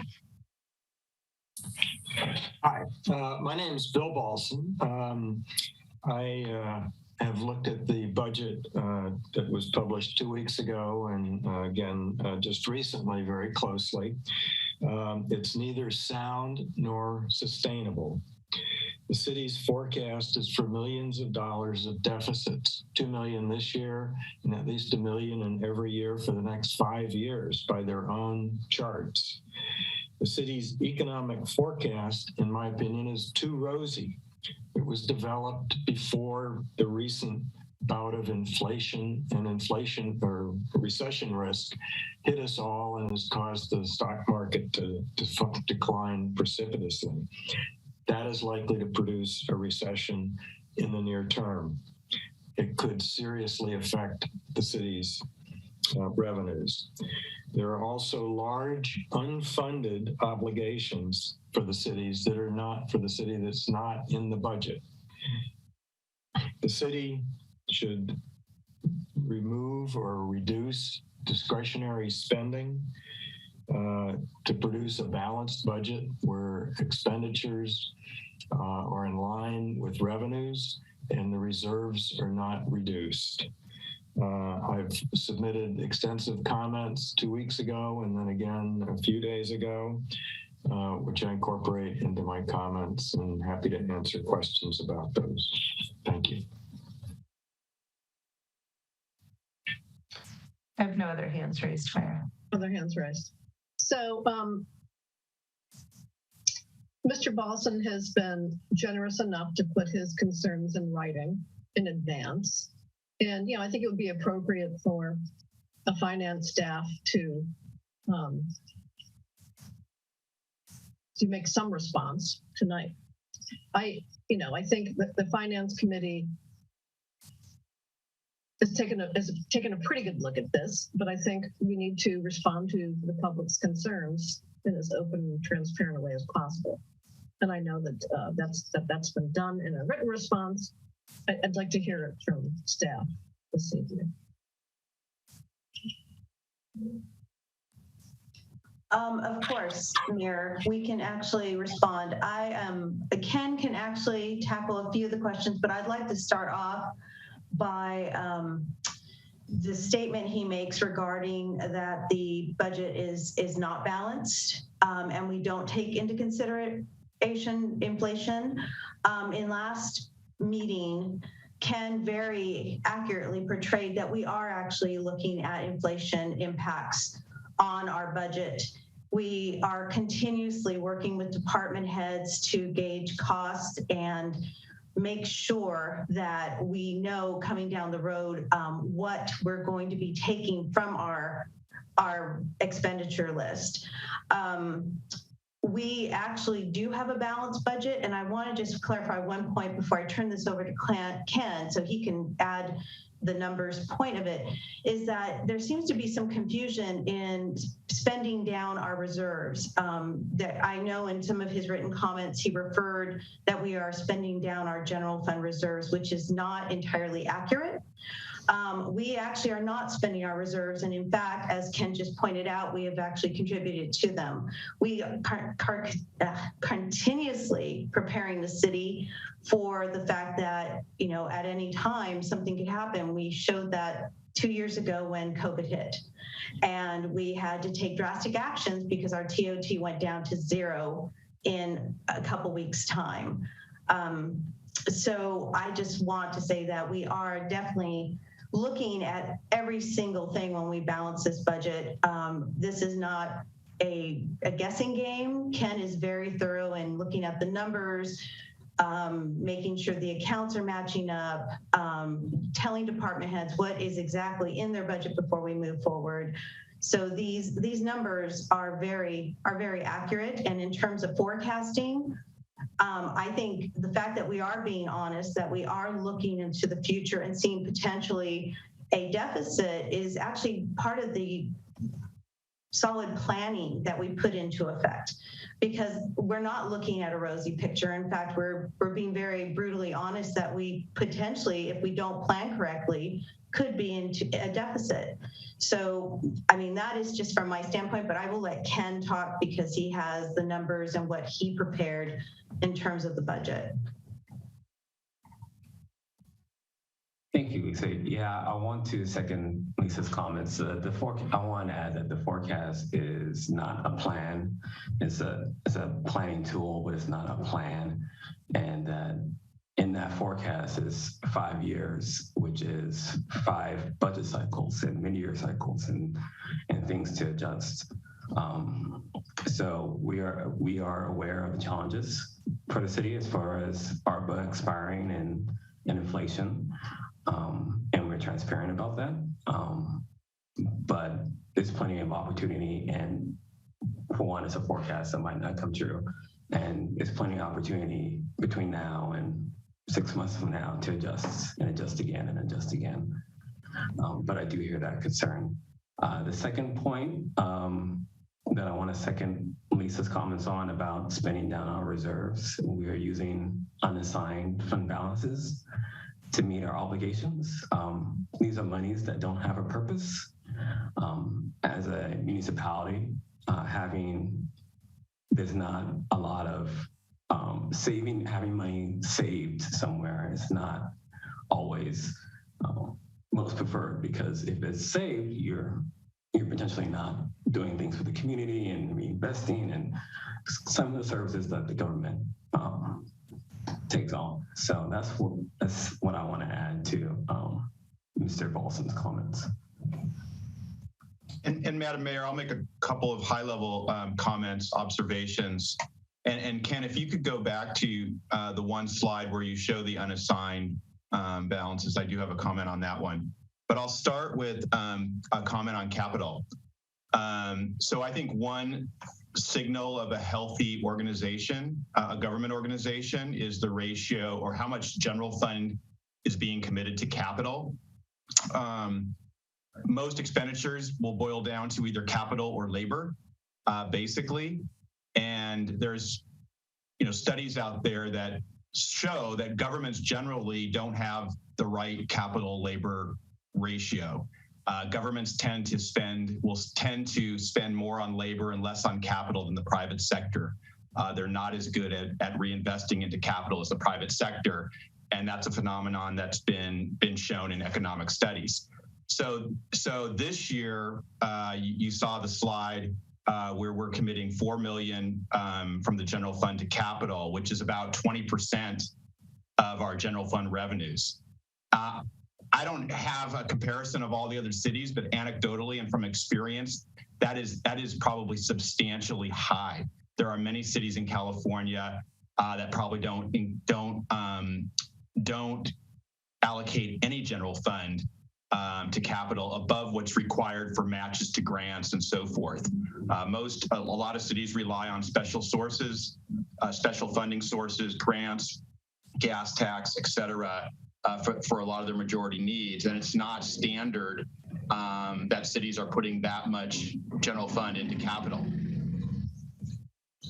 Sorry about that.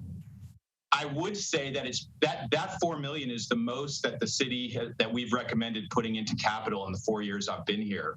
And I would agree that that's probably not sustainable.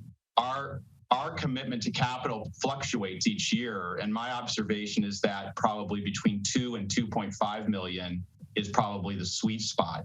But capital just doesn't work that way, right? There's design, and then you go into construction, and so there's going to be ups and downs of capital. And so we're at a big year this year, and it's very possible that next year we only recommend committing 1.8 million to capital from the general fund because we'll get some projects done, and that will be the flow of capital. So I think that's just an important note, that it's a healthy sign that we have that much general fund to contribute to capital generally, I would say. And then, Ken, it's not this slide, it's the other one you had on unassigned with the 3 columns. So yeah, I think this one's interesting because if you look at the bottom line, the revised budget for 21-22, we were predicting 252 in unassigned, and then at the end of the year, it ended up being almost 3.3 million. This is indicative of us having a very conservative approach to our forecasting, as Ken and Lisa pointed out, because that, as has been described, that's the balancing account by over predicting what we were going to spend and under predicting our revenues. And that has been consistent every year that I've been here. And so that is really the philosophy of being very conservative. Now, the speaker made the point that, well, maybe this year that won't happen. We're now estimating 364 for 22-23, and it's possible, I suppose it's possible that that goes the other direction. But that has not been our philosophy and has not been what has happened consistently in the 3.5 years I've been here. So we'll see. And we obviously have points that we can check in and make modifications each quarter and at mid-year. But our guess is that unassigned is going to actually be larger. I mean, what Ken has provided is very conservative forecasts. Now, it could change. We could go into recession. All that is true. But for now, that's actually really conservative. And then 2 more points on inflation, of course, is a double-edged sword. Right now, we actually draw more revenue because of inflation, both on sales tax and property tax, et cetera, and TOT, and we're a recipient of that, and that's what you're seeing. But it also makes our own costs go up, and it potentially can lead to a recession, as was pointed out. So we're going to monitor that. But it is a double-edged sword, and it is contributing to higher revenues for us at this point. And then the final point I'd like to make, the council may not be aware of this, but the state auditor ranks every city, the financial health of every city in California. You can go to their dashboard and check that out. And they have green, yellow, and red, and Half Moon Bay is consistently green. They're always a year behind, and for the year behind, we were in the top 30% of cities in the state using the measurements that they use. Now, it's not, there's a lot of stuff they don't use, but it is the state auditor controller, and they do that for a reason, and that is because they're not so concerned about the cities at the top, but they are very concerned about the cities, the 10 or 15 cities that are at the bottom of that list. That's their job, to make sure that cities don't fail, and so they are watching that. So want to throw that out there as another high level kind of indication that the city has done a very good job, at least in the state auditor's mind, in protecting the financial health of the city and the community. So I just wanted to make those additional kind of high level comments. Thanks everybody for your comments. It's a lot of good information. And I'd like to just point out that we're in a pretty good position relative to pension liabilities as well. And that is largely because we no longer have our own police department. So that certainly has helped a lot. And we're socking money away every year. So that certainly has helped our position. Any questions for staff or comments? Motion?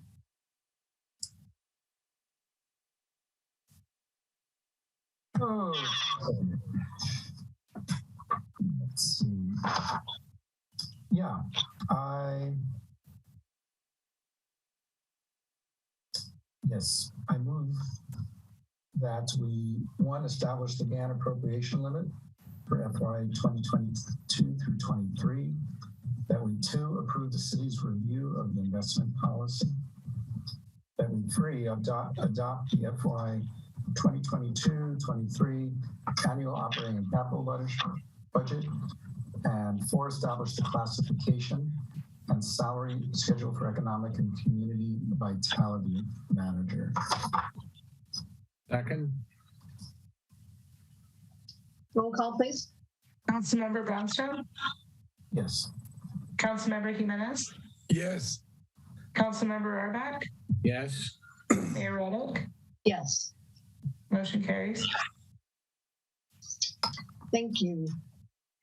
Item 3C, Community Services Financial Assistance Program.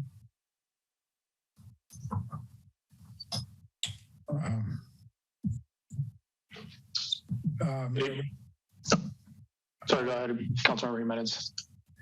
Yes, I would like to recuse from this item because of my employment with Dallas.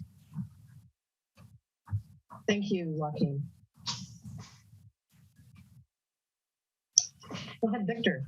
Thank you. Good evening, Mayor Ruddick and members of City Council. Victor Haitan, Management Analyst in the City Manager's Office, and I'm happy to be here tonight to present on the CSFA, just Community Services Financial Assistance Grants Program for fiscal year 2022-23, and I'll go ahead and share my screen and get us started.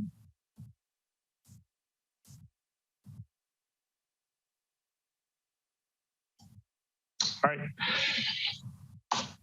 Starting with some background, the program at the City Council meeting on April 19th, 2022, the City Council approved the Community Services Financial Assistance Subcommittee recommendations for fiscal year 2022-23, which included $300,000 in funding for this year, a focus on fewer but larger grants, and making funding exclusively available to organizations and programs providing essential safety net services to the residents of Half Moon Bay.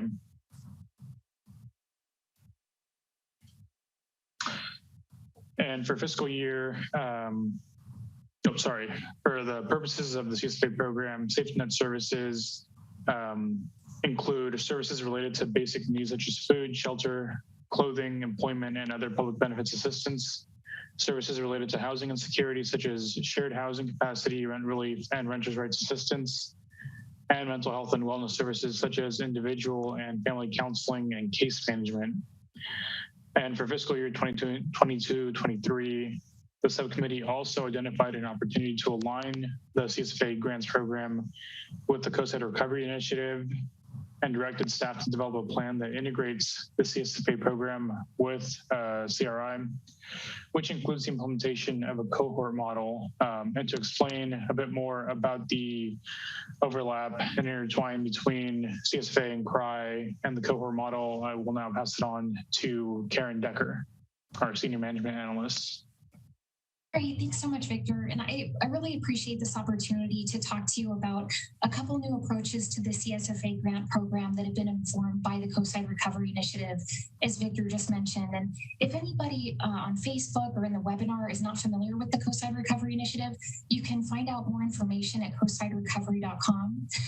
Just in a 5-second explanation, it's an initiative that's focused on economic recovery from the pandemic in the short term, as well as positioning ourselves for the next economy.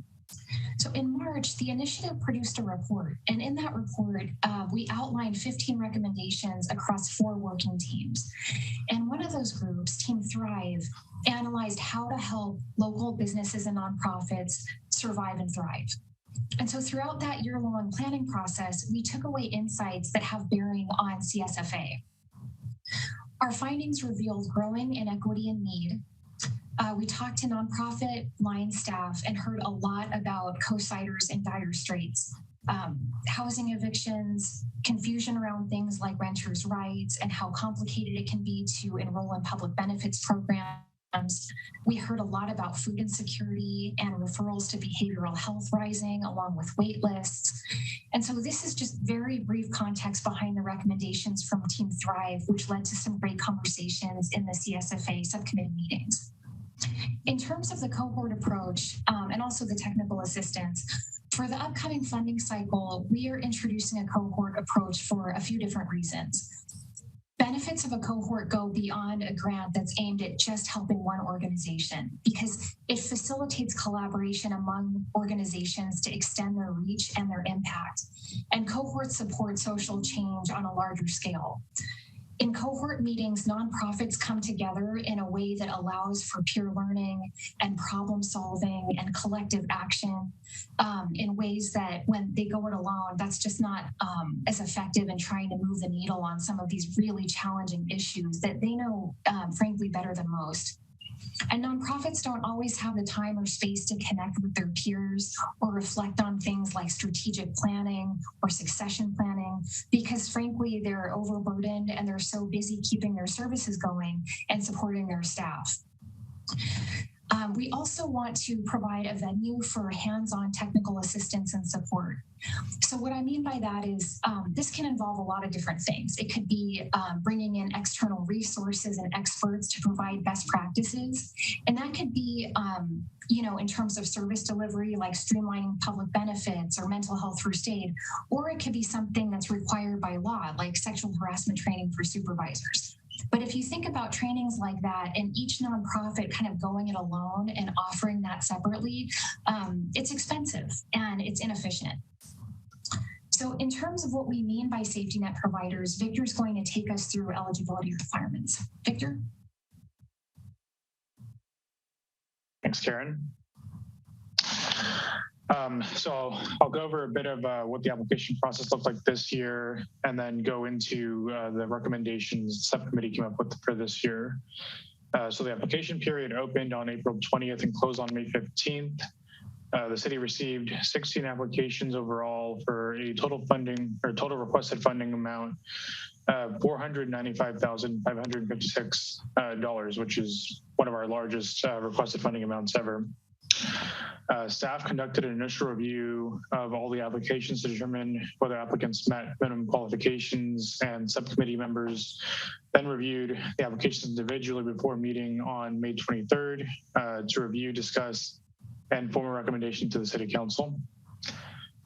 During the review process, the subcommittee considered each application through the lens of the program requirements for this year.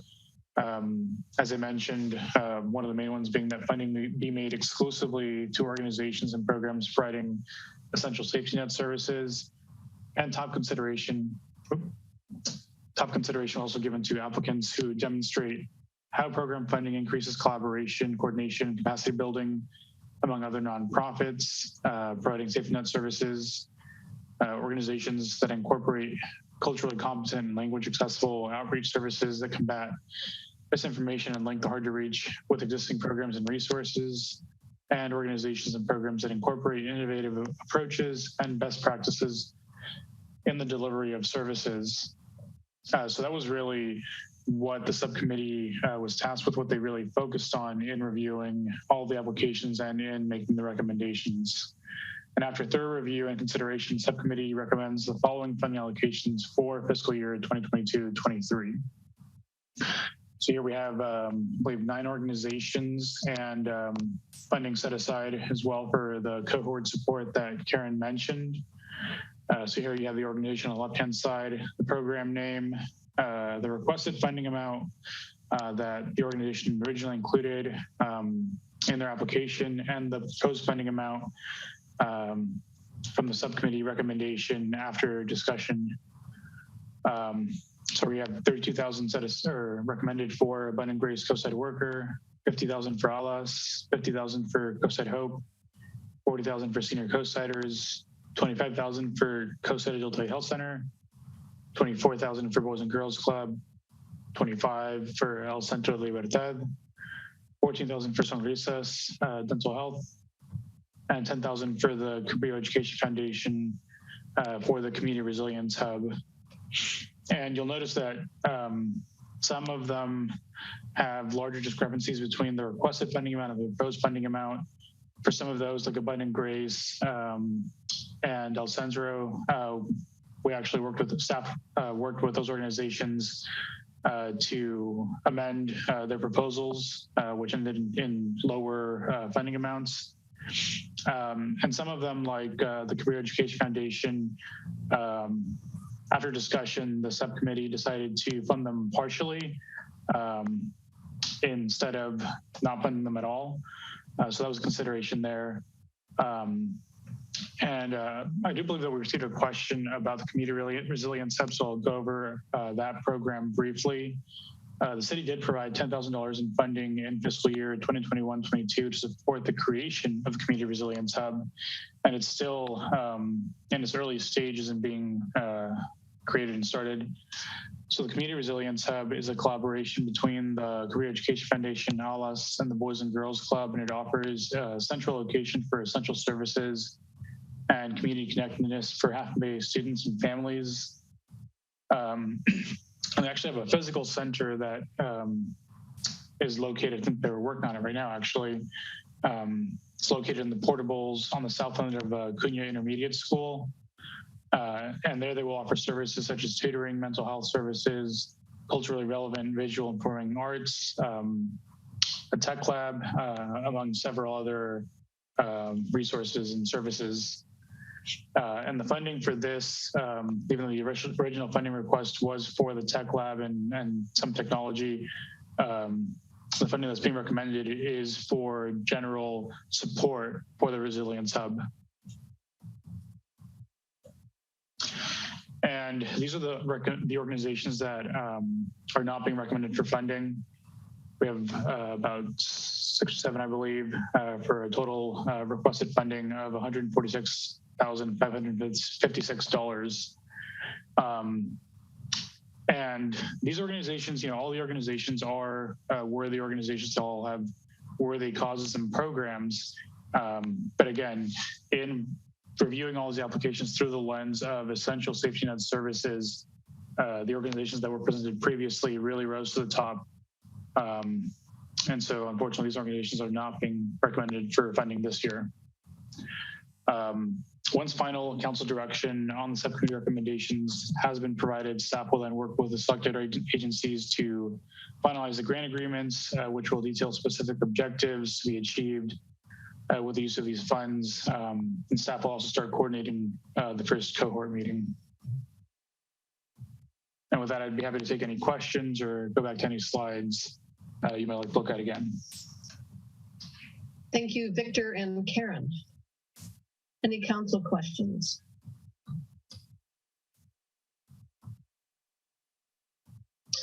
Victor, could you stop sharing for a moment so I can better see the gallery?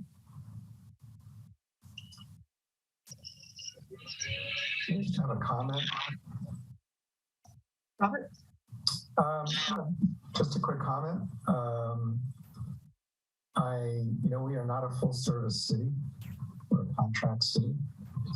And I think though we are the city where people have each other's backs, we take care of each other. It's been a very tough 2 years, and I think it's great that we have a city council that has gone out of its way to find the money to find these critical emergency services for people who, you know, are making rent as a struggle each month and having enough food on the table. And I'm glad we were able to expand a bit this year, some of the funding. The last couple of years, we've consolidated the funding to those really critical organizations, taking care of a lot of basic needs, and I feel we've been able to spread it out a little more, added more funding in, and they are tough decisions. They're all great organizations and programs, and that's what we stand for in this city. So I think I'm proud of this council, and I'm proud of the public that supports this kind of funding. So that's all I have to say. Thank you, Robert. Harvey, do you have any questions or comments? I just want to second what Robert said. I'm also proud of what we're doing. So it's good. So I just want to clarify a little bit, and Victor touched on it, you know, the discrepancy between asks and final contribution amounts. And in most cases, it was that, you know, many activities were bundled under a proposal, and it might be that some of those activities weren't really essential services, you know, like recreational services, or maybe they wanted, you know, high-tech equipment, which, you know, actually is much more easily, you know, secured through, you know, donations from tech companies. You know, that's where they should be, you know, going at least first. You know, if you need HP equipment, you know, go to HP. HP is a very robust, you know, giving program. And in some cases, the budget for support was actually support not directly applied to the activities to be funded by the project. So by pairing there, we were able to give some more money to other organizations. So we had to, you know, balance, look very closely at the ask and their support budgets, you know, to come up with what we thought were, you know, reasonable and fundable requests. So, you know, all good requests, all good organizations, but it was a balancing act. And staff also made clear that, you know, this level of funding is not to be counted on every year. You know, as Robert pointed out, we're not a social services agency, but we're community oriented, and we want to, you know, give where we can and what we can, you know, to deal with, especially, you know, the kind of emergencies we've had the last few years. So I think, you know, staff working with the committee, you know, struck a good balance. I think we're thrilled to be able to give this amount of money this year. And I'm especially happy about the requirement for networking among these organizations. You know, given where we are with everything that's going on, it's really important to build our social networks, you know, to build bridges between groups working on problems. Just like it is in private industry, we need to be doing it, you know, in government and, you know, in our nonprofit work too. We need to build bridges. We need to become stronger. So, you know, by working together and sharing information and, you know, understanding the total pool of need, I think we can become a stronger community. So, you know, that was the goal in this program, and hopefully, you know, staff, you know, working with the grantees over the course of the year, you know, will be at the very end of it, you know, a much stronger community, and identify areas where we can strengthen, areas, you know, where we're weak, but it's going to produce, I think, a lot of good information. So thank you to Matt, Victor, and Karen. This involved a lot of hard work, and it'll involve a lot of hard work, you know, to implement. So thank you to council members for your support. And I think we're ready to, you know, make a motion. I move that council receives the applicant funding recommendations from the Community Service Financial Assistance Grant Program Subcommittee and determine final funding allocations for fiscal year 2022 through 23. Second. Roll call, please. Councilmember Brownstone, Yes. Councilmember Urback, Yes. Mayor Reddick, Yes. motion carries. And I know the vice mayor, if she were here, she would be, very happy tonight. I would vote in favor of it. So. Okay, item 3D, agreement for law enforcement services with County of San Mateo Sheriff's Office, Amendment 14. Thank you, Madam Mayor, members of the council, and members of the community. I'll take this item tonight. What is before you is Amendment 14 to the city's contract with San Mateo County Sheriff's Office. We've just hit the 11-year mark of this partnership with the sheriff. It started on June 7th, 2011, and at that time, it was essentially with the three options available. It was up to a 14-year contract. The first term was 5 years, and then there were three-year options to that initial 5-year term. You might recall last September, we at that point had to make a decision whether to exercise the third 3-year option, and the direction from the council was to request a 2-year extension instead of 3 years. And so we sent a letter to the sheriff's office at that time indicating that was the preference of the council, and they agreed 2 years would be fine. So what is before you today is a 2-year extension that would extend the contract from July 1st, 2022 to June 30th, 2024. You'll notice the cost of the contract is just around $3.7 million, and that is a 10.8% increase over last year. And you might recall, or maybe not, that last year was also right around 10%. So the cost of this contract has been going up, and I think it'll be very interesting to see what happens next year, and I'll make a comment on that in a second. But I'm flipping to just page 2 of the staff report if you're following along. There's a couple points there I'd like to make. So over the last 3.5 years, we have come back with comments about what we call the service gap. And we did a lengthier presentation on this phenomenon 3 years ago, but it's continued to be in the staff report. And just as a reminder, that service gap occurs because the time that deputies and sergeants and investigators have to come into the city who are assigned in the unincorporated area is greater than vice versa. There's mutual aid between the unincorporated area and the city, obviously, since we're all served by the sheriff. And when the contract started 11 years ago, certain estimates had to be made about how that phenomenon would work. And I think, and we've also made the comment that at the time, the city got a very, very good deal, and we believe we continue to get a very good deal.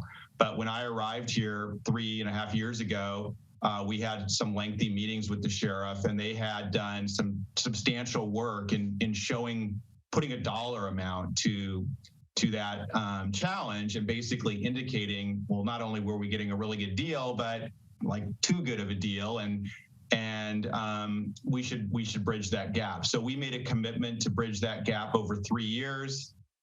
I started to believe that we hit the mark last year, but after a series of conversations and looking at the numbers this year, it was clear to me that we weren't quite there.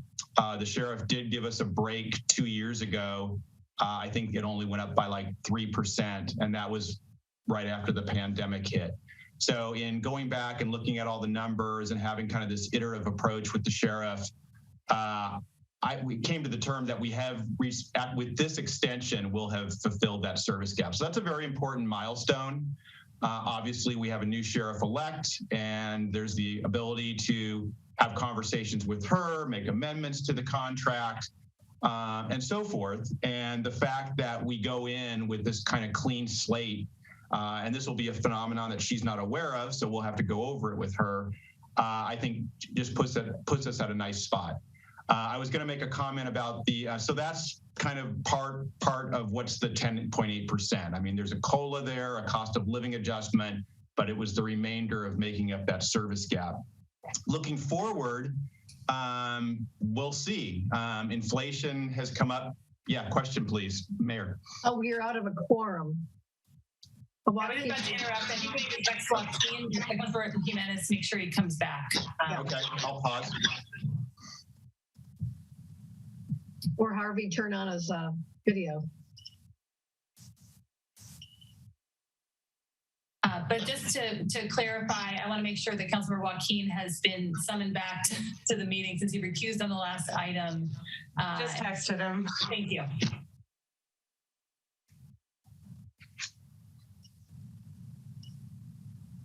Wow, our mistake there.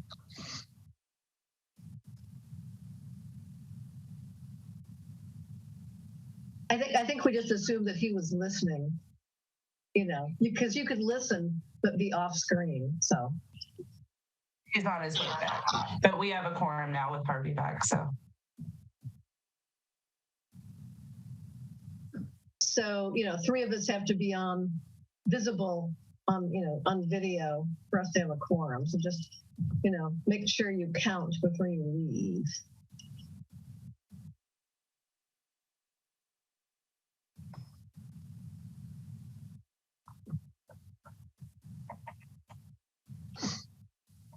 So, Bob, you can start.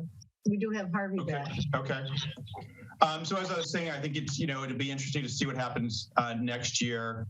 As you may know, the sheriff deputy union has been out of contract for a while, and I don't know all the details, but we can assume that they'll come to terms sometime in the next year, and it'll just be interesting to see what comes out of that. Obviously, there's a lot they're probably negotiating, but some of it certainly has to do with the challenge with attracting deputies and the cost of living in San Mateo County. And now we're in a point right now where we have inflation going on. So it'll be interesting to see what comes out of that and how that affects us in future years. But certainly now that we've made up the gap, one of the things that I would certainly want to propose is that we put a cap on the annual increase and tie the COLA to an index. And so we're not having to do this each year. We've made up the gap. It seems like there's a better way to do that every year. So that would be, you know, just one example where we've reached this milestone, and with the new sheriff-elect, I think we certainly have an opportunity here. The last point I'll make is just on the second page of the staff report, there are those 3 sections that we added. Not a huge deal, but I just wanted to point them out. These are certainly items that came to our attention from your council, from the community, from the public safety survey. And so again, not the hugest deal in the world, but we did want them to commit in writing that to these 3 things. One of those is provide additional traffic support and control during the summer months. That's consistently been a problem, so we wanted to get that into the contract. The second subsection that we added was their support and coordination with our CARES program. So far, they have been doing that, but we thought it was really important to actually get that in the contract. And then finally, the last section we added was their commitment to do community events, and we really wanted to nail that down. And just reading from that paragraph, the purpose of these community events will be to build trust between the sheriff and the community, educate the community on law enforcement, promote a safer community, and build connection among community members. And so that was also something that came out of feedback that we received, and the sheriff agreed to add those 3 sections to the contract.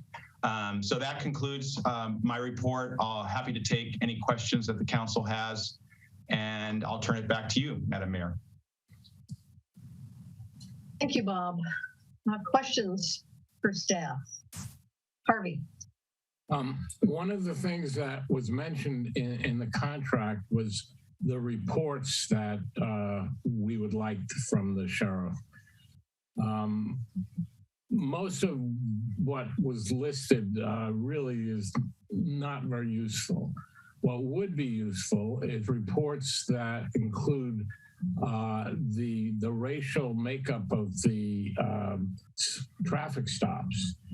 I think that's really important. And I think we should insist that those sorts of reports, which will be required countywide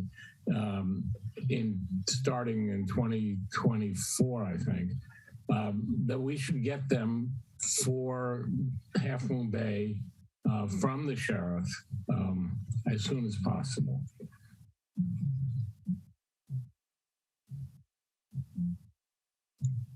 I agree. Anyone else? Joaquin. I agree as well.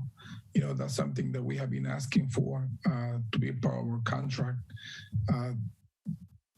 It's just so we can report back to the community, you know, is to show that our deputies are being fair, you know, when conducting a stop, and the reason they're stopping you know, drivers. It's something that we have been, you know, talking about, you know, for a couple of years already. Some of the data about who's been arrested, who's been charged, who's been incarcerated, you know, so that's the type of data that we like to see. When it gives an overall number of arrests, number of incarceration, it doesn't help. We like to see more detail about who is, you know, and the charges, type of crimes they're being arrested for, and the sentences they're receiving. In the last, I've been doing a lot of different readings from different departments across the country, you know, on charges, on people being arrested, you know, and the sentencing, you know, is very different. When it comes from a socioeconomic background, being from I know poor communities, you know, low-income communities, they tend to receive a higher sentence, you know, than when they come from a better socioeconomic background. So if there is information like that it can show, you know, about what's going on in San Mateo County or in Half Moon Bay, you know, I'm very happy to see that, you know, that our Justice Department is being, you know, just with everybody.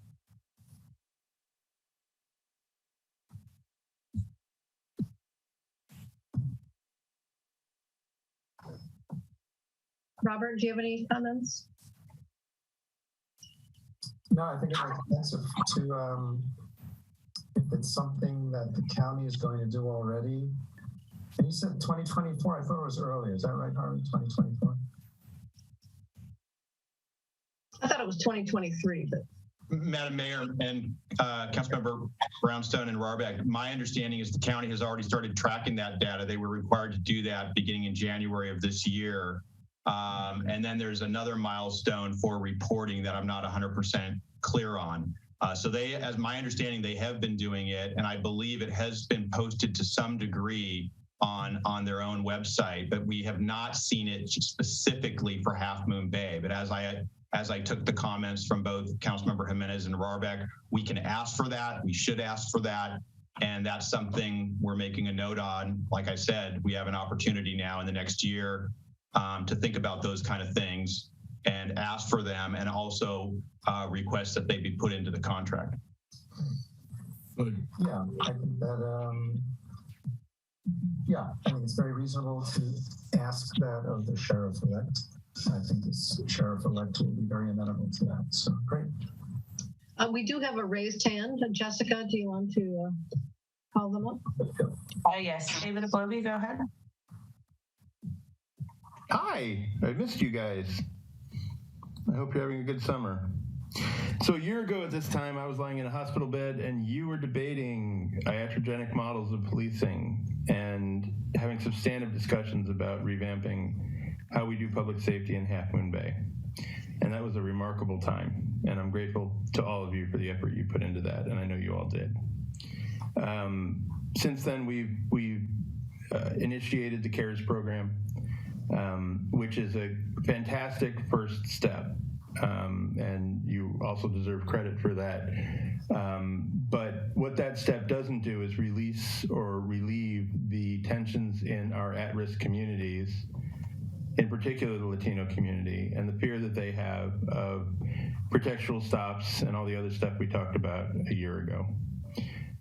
I have no illusions about derailing the 2-year extension of this contract, which I think is unfortunate given that you'll have new council members potentially coming in 5 months, and you have a new sheriff coming in. But I want to bring 2 things to your attention that I think are worth knowing. Bob, every deputy paid here in Half Moon Bay is being paid more than you. If you read the fine print in the contract, salary and benefits for all 8 deputies, full-time equivalents, because it's not the same 8, but full-time equivalents, they're each paid $360,000 a year. That's mind-boggling. The CARES program, I'm not sure of the actual budget of that, but I believe it's around $240,000. And Bob, if you can correct me on that, I would appreciate it when I'm done.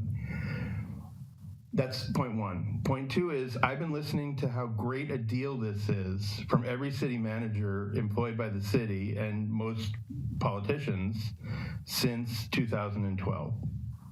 Deputy David Dominguez, on the night he shot Sandra Harmon, that year of compensation, he was paid $186,000. In fact, I researched every single deputy that was present at that scene, and only one deputy even came within spitting distance of $350,000 in total compensation.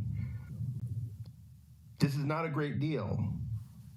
Maybe it's what we're stuck with, but it's not a great deal.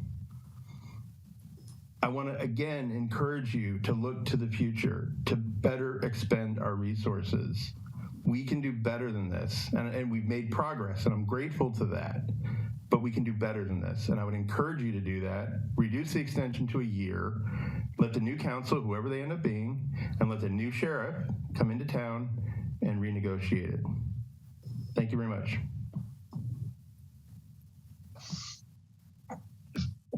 We have there's there. That's it? Yes. Okay. Any further discussion? Harvey. Just for the record, if you read the contract, you can understand that at any time, either party can make changes. So I'm hopeful that in the not too distant future, we will make some significant changes. But we need some time. And the 2 years is not sacrosanct. The time span that we can make changes is very flexible. That's it. We did get one more hand, Mayor. Okay, call them on up. Belinda? Yes, I was actually calling in. I hope it's okay to say thank you for the resolution, all the work that you all are doing to provide services and resources to the community, for the nonprofits. It really means a lot, especially during this critical time. I know we were coming out or still in the pandemic, but now we're seeing the economic impact of the high cost, and it's been tremendous on our community. It's really been harmful, and we're seeing them in crisis now. So again, the crisis hasn't stopped, and thank you, City of Half Moon Bay, for really being present. Thank you, Belinda. So can we have a motion on item 3D? Sure. I move that we authorize the city manager to execute Amendment 14 to the agreement for law enforcement services with the County of San Mateo Sheriff's Office. Second. Roll call, please. Councilmember Brownson? Yes. Councilmember Jimenez? Yes. Councilmember Rohrbach? Yes. Mayor Reddick? Yes. Motion carries.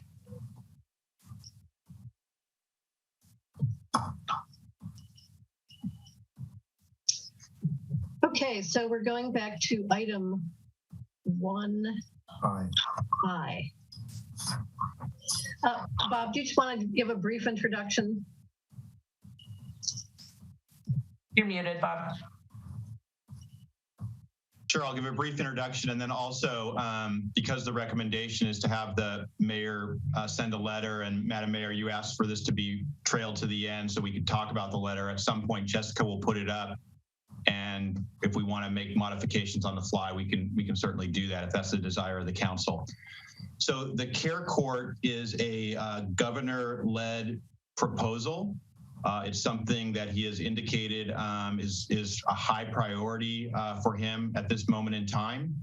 And it's backed up by legislation, at least one bill, if not two, but one is Senate Bill 1138, I want to say. And essentially, excuse me, 1138? 1338. 1338. So this proposal that he has is to create this court whereby certain individuals, if they meet certain criteria, could be forced into this court program where instead of, and this would be a situation where they meet certain criteria with regard to mental health, and there's very clear language on what that criteria would be. And there's also detailed language on how that determination is established, who can refer someone to the court system, to this court system, how would they meet the criteria, and who has the authority to do it, including the individual themselves, if they wanted to go through this plan. And through that court, assuming that they may also have some other, that they do have other if they other infractions going on, if they were potentially about to go another direction because of drug-related charges or anything else, that would also be a part of, if they met this criteria, which is pretty strict criteria. I don't have it in front of me, but from conversations I've had with the county public health officer, she thinks it's going to be a very limited subset of people in the state. We'll have to wait and see. So they would go and through that program, they would have obviously a case person. They would have a plan set up for them, and to be determined, at that point, if they were, I suppose, if they were without a house going into the program. Some of the questions that are out there still from people as this legislation is making its way through committees right now is what happened, what is the end of the program, and is there a guarantee that they come out the other side with housing if they were homeless before? So there's issues that need to be fleshed out. We provided various links and references to your council so you could do research on your own as well. So I'll keep my summary brief. But the governor's office did reach out to us specifically. And this was part of the governor's plan. It's a high priority for him. So I think this was a concerted effort to go to cities, certainly the big cities, the League of California cities. And why they chose Half Moon Bay, I'm not exactly sure, but maybe they saw something that they saw that we might be a supporter of something like this, or maybe they were trying to reach out to every city in the state. I just don't know. But it was very interesting. We met someone from the governor's office. I met him at a luncheon, and he went over the whole thing. And then he contacted the mayor separately, and we met with him for a half hour. We also had the opportunity to tell him what was important in Half Moon Bay. So we had an opportunity to kind of get our message to the governor, hopefully. But through that, obviously, they're out there trying to get support for this program. So it was in committee today. We were getting updates as the day went on, and I forwarded the last update we got from Townsend to your council late this afternoon.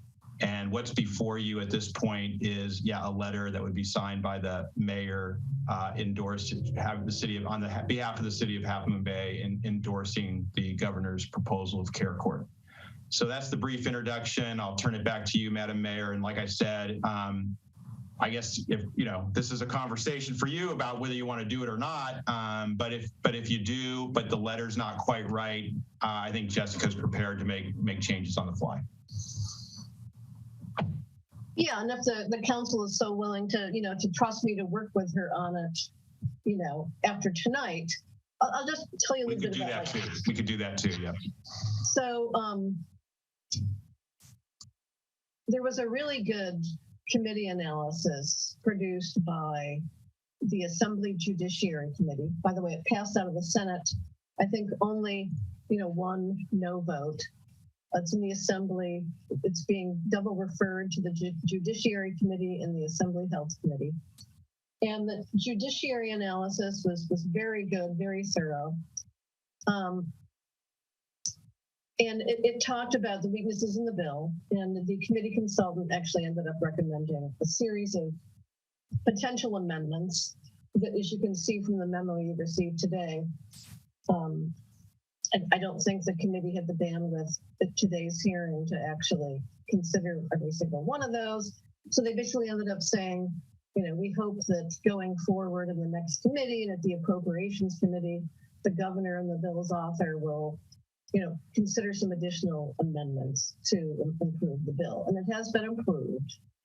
And you'll note that the analysis noted that the supporters of the bill typically are cities and chambers of commerce who are very concerned about, the homeless population, especially the bigger cities.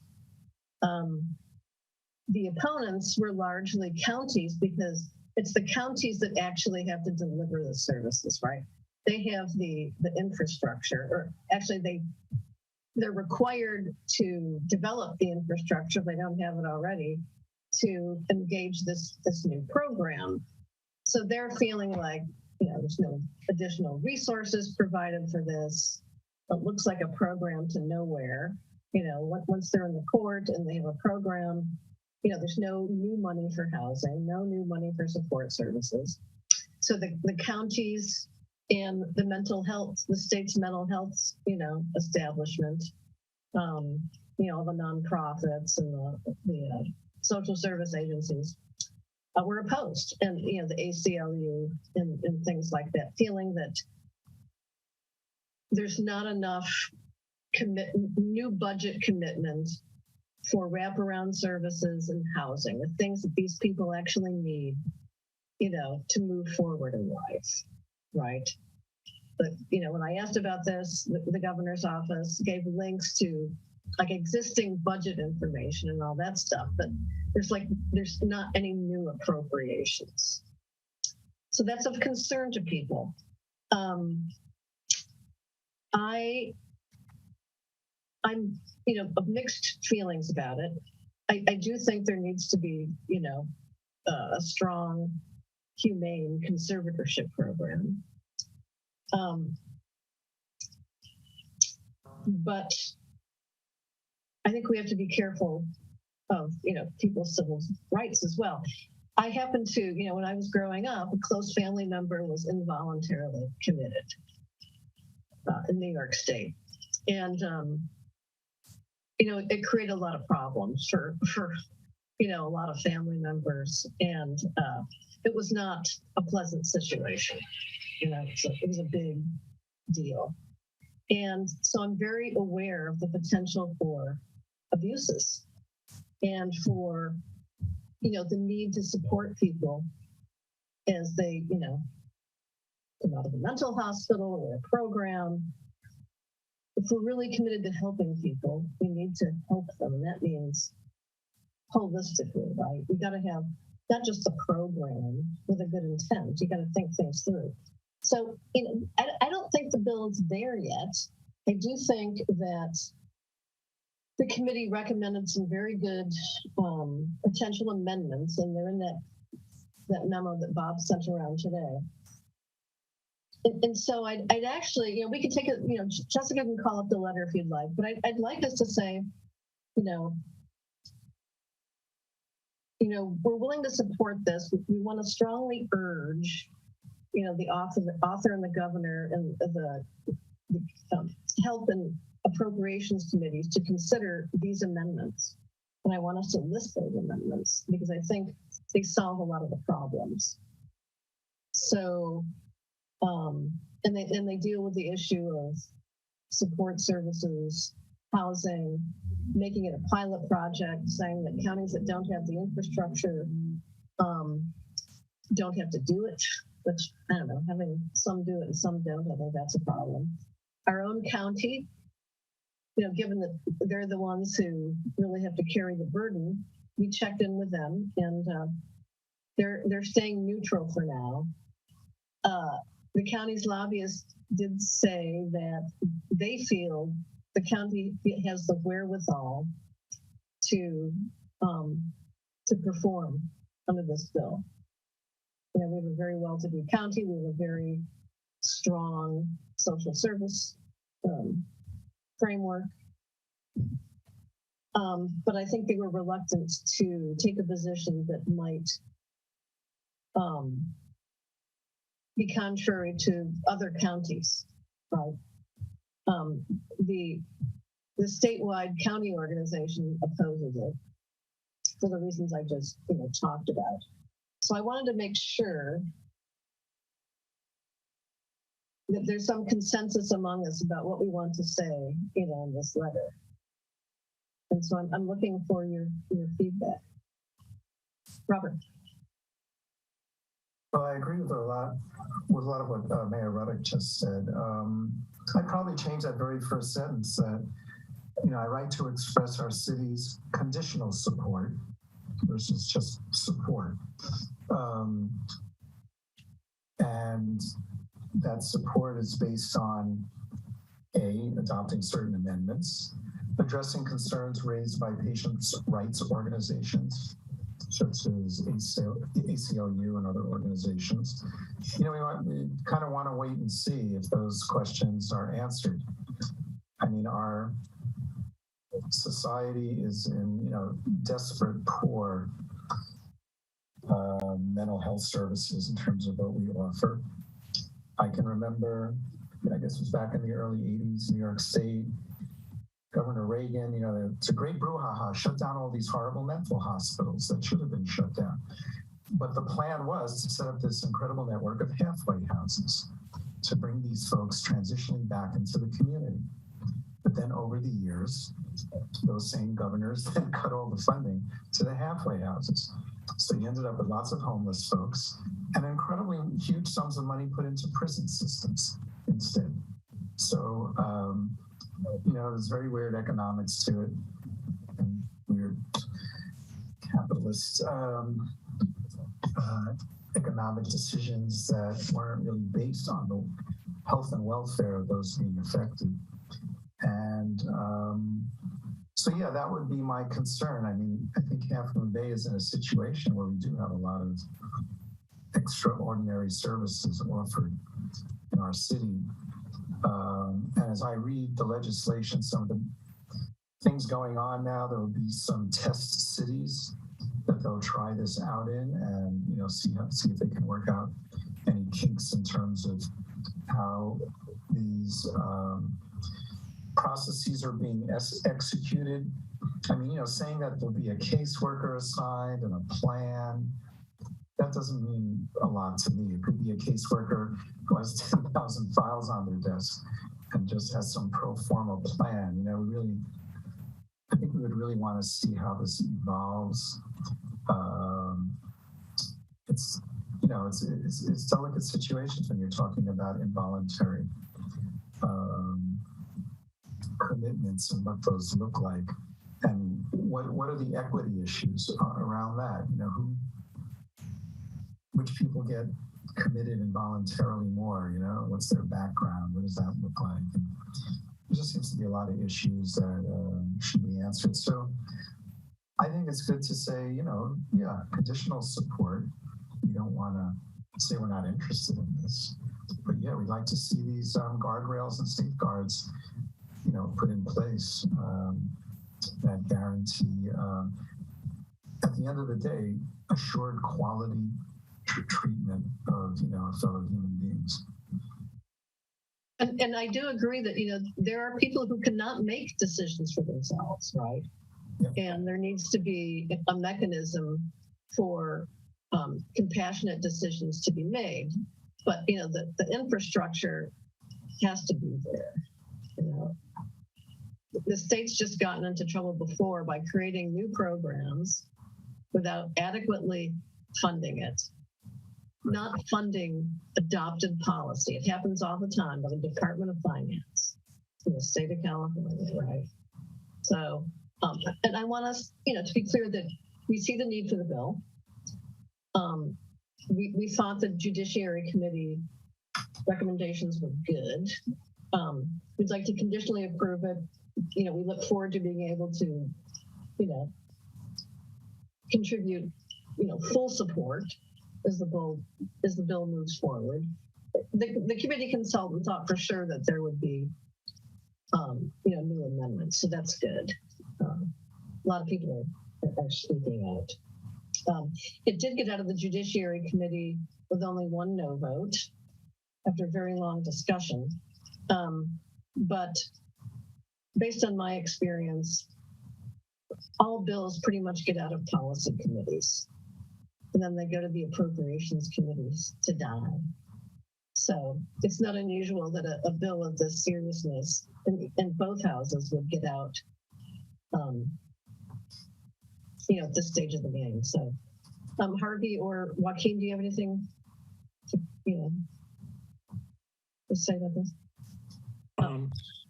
I agree that if the ACLU has issues, then we should tread lightly and ask for the kind of amendments that we've been discussing. So I would probably want to amend the recommendation by staff then. Well, you know, we do have one hand raised. Shall we invite input from the public? Go ahead, Jessica. David, go ahead. You're on mute, David.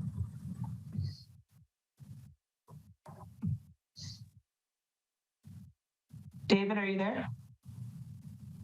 Yeah, I think that was the cat. Sorry, guys. What? You don't want to speak? Nope, I'm good. Sorry. Okay. Bye. Thank you. So, Madam Mayor, so our suggestion is well, really your suggestion, I think, and that is if the rest of the council is comfortable with it, leaving it to the mayor and Jessica to make the necessary modifications to add that caveat, and then we'll send it from there. Well, or to redraft the letter and send it back, you know, send it around to council members to look at. We can't, yeah, I don't think we could do that. We'd have to bring it back to another meeting. We do have our legislative subcommittee of the mayor and council member back. They could provide the final approval of the letter. Yeah, I'm comfortable with that. If Joaquin's comfortable with that and Harvey's comfortable with taking that on. The thing is, you know, it's going to be heard in the Assembly Healthcare Committee probably pretty soon, right? So we can't really dally. I mean, we do have to get this letter out because we want changes to be made before it actually is heard by the Assembly Health Committee. Yeah. The sooner the amendments are made, the better. We don't want to wait till it's an appropriations committee. So, you know, if Jessica can just share it with Harvey and I, and we can, you know, starting tomorrow, just getting it done. We did get one more speaker. Mayor, if you'd like to take it. Sure. Claire, go ahead. I pretty much agree with the direction you're going in. I would keep in mind that there already is a involuntary conservatorship in existence that a number of people have had applied to them, including, I guess it was Britney Spears. I think that what they're proposing is a little bit more of a protection than what's in the current conservatorship program, and you want to make sure that you're not turning down an improvement, letting the perfect be the enemy of the good. And for the people that are concerned about conservatorships being applied in some sort of prejudicial way, in my experience, people that get conserved are people who actually have a little bit of clout, who they tend to be relatively young, they tend to be white, they tend to have families that that care about them at least a little bit. And the people who are not offered anything at all are the people that I think you're most concerned about protecting. And if there's something else that's available that will expand what people can be offered, I think it's a good thing. Yeah, and they note that in the analysis, the fact that, people of color are already, already underserved, and, policy is skewed toward white people. There's no question about that. But I do like your point that it is, stronger. I think we want to say, we support the direction it's going in. We think that the amendments made, last week by the author, made it stronger. We still think, the suggested amendments by the Judiciary Committee were good ones, addressing, the burdens of the counties, et cetera. So yeah, I don't want to be negative in the letter. I just want to say, let's just take it a little bit farther. And actually, several of the committee members today, even though they voted, yes, were very clear that they felt, more work was needed on the bill. So suggesting anything that's different from what the committee members actually, directed before they voted today. So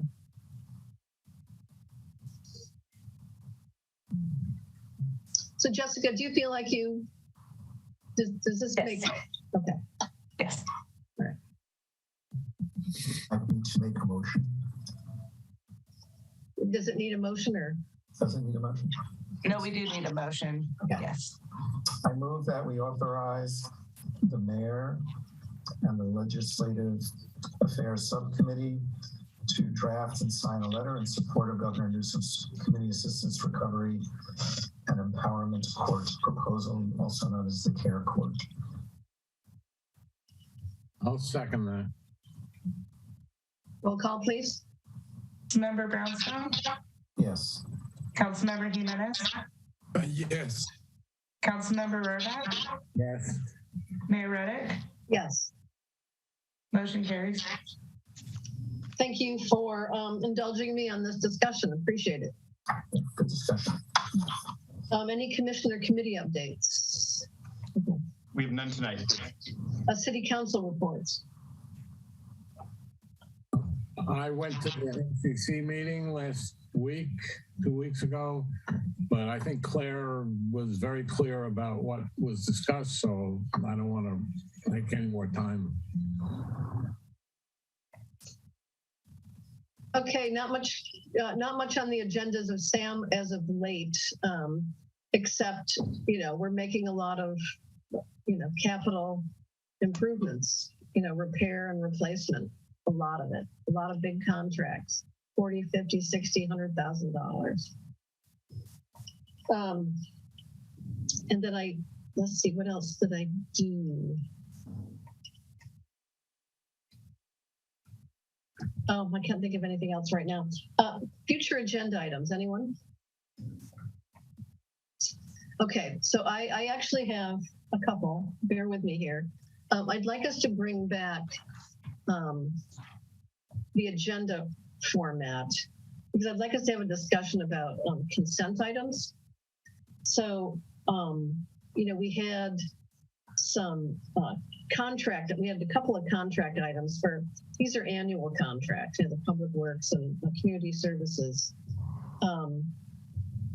And I can understand why, it makes some sense to include them in consent, with the exception of maybe some cost index increases. It's the same people we've been working with and things, but I think it's good for transparency for those things to be on, the regular agenda, or for at least us to have a discussion about that. And I'm also still thinking about the order of things on the agenda. So if we could just bring back an agenda discussion at some point in the future. And the other thing I just wanted to get on an agenda, future agenda, just to have a discussion. And this suggests in no way is aimed at or expresses dissatisfaction with our administrative or finance departments. But I think for the purposes of financial transparency, I'd like us to at least have a discussion about a citizens ad hoc finance committee. We've had it in the past, and I'm not sure I liked how it was done in the past, but I think it would be helpful if we had a committee where a lot of the sort of questions, we've been getting, and actually we've only been getting them from well, maybe two people, one publicly, but I've heard from a couple, about, the city spending. I think the city has had a good argument, tonight. But I'd like to just discuss the possibility of what would an ad hoc citizens finance committee, look like. And perhaps they could give ideas about what should be, put on our website in terms of, OpenGov documentation, just, that sort of thing. So it might be a way to just build community understanding about the public budgeting process. And, we have a lot of managerial and finance people in the community. Of course, there's always this issue of government's not business. Business has one set of aims, profit. Government is much different. So that's always kind of but I'd like to at least have a discussion about it. It's not urgent. We don't have it now, but I'd like to just throw it out there. For some agenda. As a reminder, under the council's rules, the future agenda items need a second. Oh, okay. Would anybody like to second either of those or both? I'll second the finance one, and I'm trying to remember what was the first one again. Reviewing the agendas. Agenda. For policy on consent items, what should be consent, what should be regular, that sort of thing. Yeah, I like that one. Or maybe even the order. Like somebody suggested to me, well, why don't you have the consent calendar first, and then before voting on it, take public comment or something like that. So I'm not wedded to any particular solution, but I thought we haven't looked at the agenda in a while. I think it's been pretty effective. I like the managers' reports, and public forum is early on. I think that's good. But just kind of a review of the agenda. Do we think it's still serving us? Do we want to tweak it? It's been a while. Yeah, I'll have a few suggestions on that. I'll definitely second that. And so it sounds to me like we have two on both. And again, it doesn't have, it's not, these aren't urgent matters, but things that I think it would behoove us to take a look at. So I'm not like saying go do it. Okay. So Catherine, are you satisfied with that approach? Yes, that's consistent with the council rules. And I'll defer to the city manager in terms of, and the mayor in terms of timing and bringing the items back. And then I wanted to circle back, Harvey had asked for a presentation by Fix It San Mateo. And then we were going to have it first for the Public Safety Committee. And, we had to reschedule that. So I'm wondering, were we going to reschedule that presentation for the Public Safety Committee, or are we just planning on bringing it back to the City Council? I believe it's being scheduled for your next meeting, which is July 19th, but I see Matthew just came on. Matthew, is that correct that you've talked to them and we're looking at July 19th for that discussion? Yes, they're planning to come on July 19th with the presentation, but also with a resolution of support that we'll include with the packet. It's something they're doing with all the cities in the county as they move forward with their recommendations. Good. Sounds good. So Harvey's satisfied with that. So if there's nothing else, we can adjourn the meeting. Just one comment. I always like to acknowledge when there's been a unanimous vote on every item, as there was tonight, because I like that. I like when we have consensus. So congratulations on having consensus on every item this evening. There were also a lot of items on here where, that involved a lot of staff work, So thank you to staff for all of that good work. Good budget, Good. CSFA grant program. Yeah. A lot good. Thank you. And it's the end. It's the end of the fiscal year. Your next meeting is next fiscal year, and you get 4 weeks off. And thank you for our finance staff for dealing with facts and not conclusions drawn out of God knows where. So thank you for that. Yep. All right. So see you on the other side. See you at the parade. Are you going to ride in a car, Harvey? Yep. Are you riding in a car, Robert? I'm still deciding. I'm not sure yet. How about you, Joaquin? You're going to be on a horse? Yep. Riding my horsey. Good. Good. All right. See y'all soon. Right. Care of it.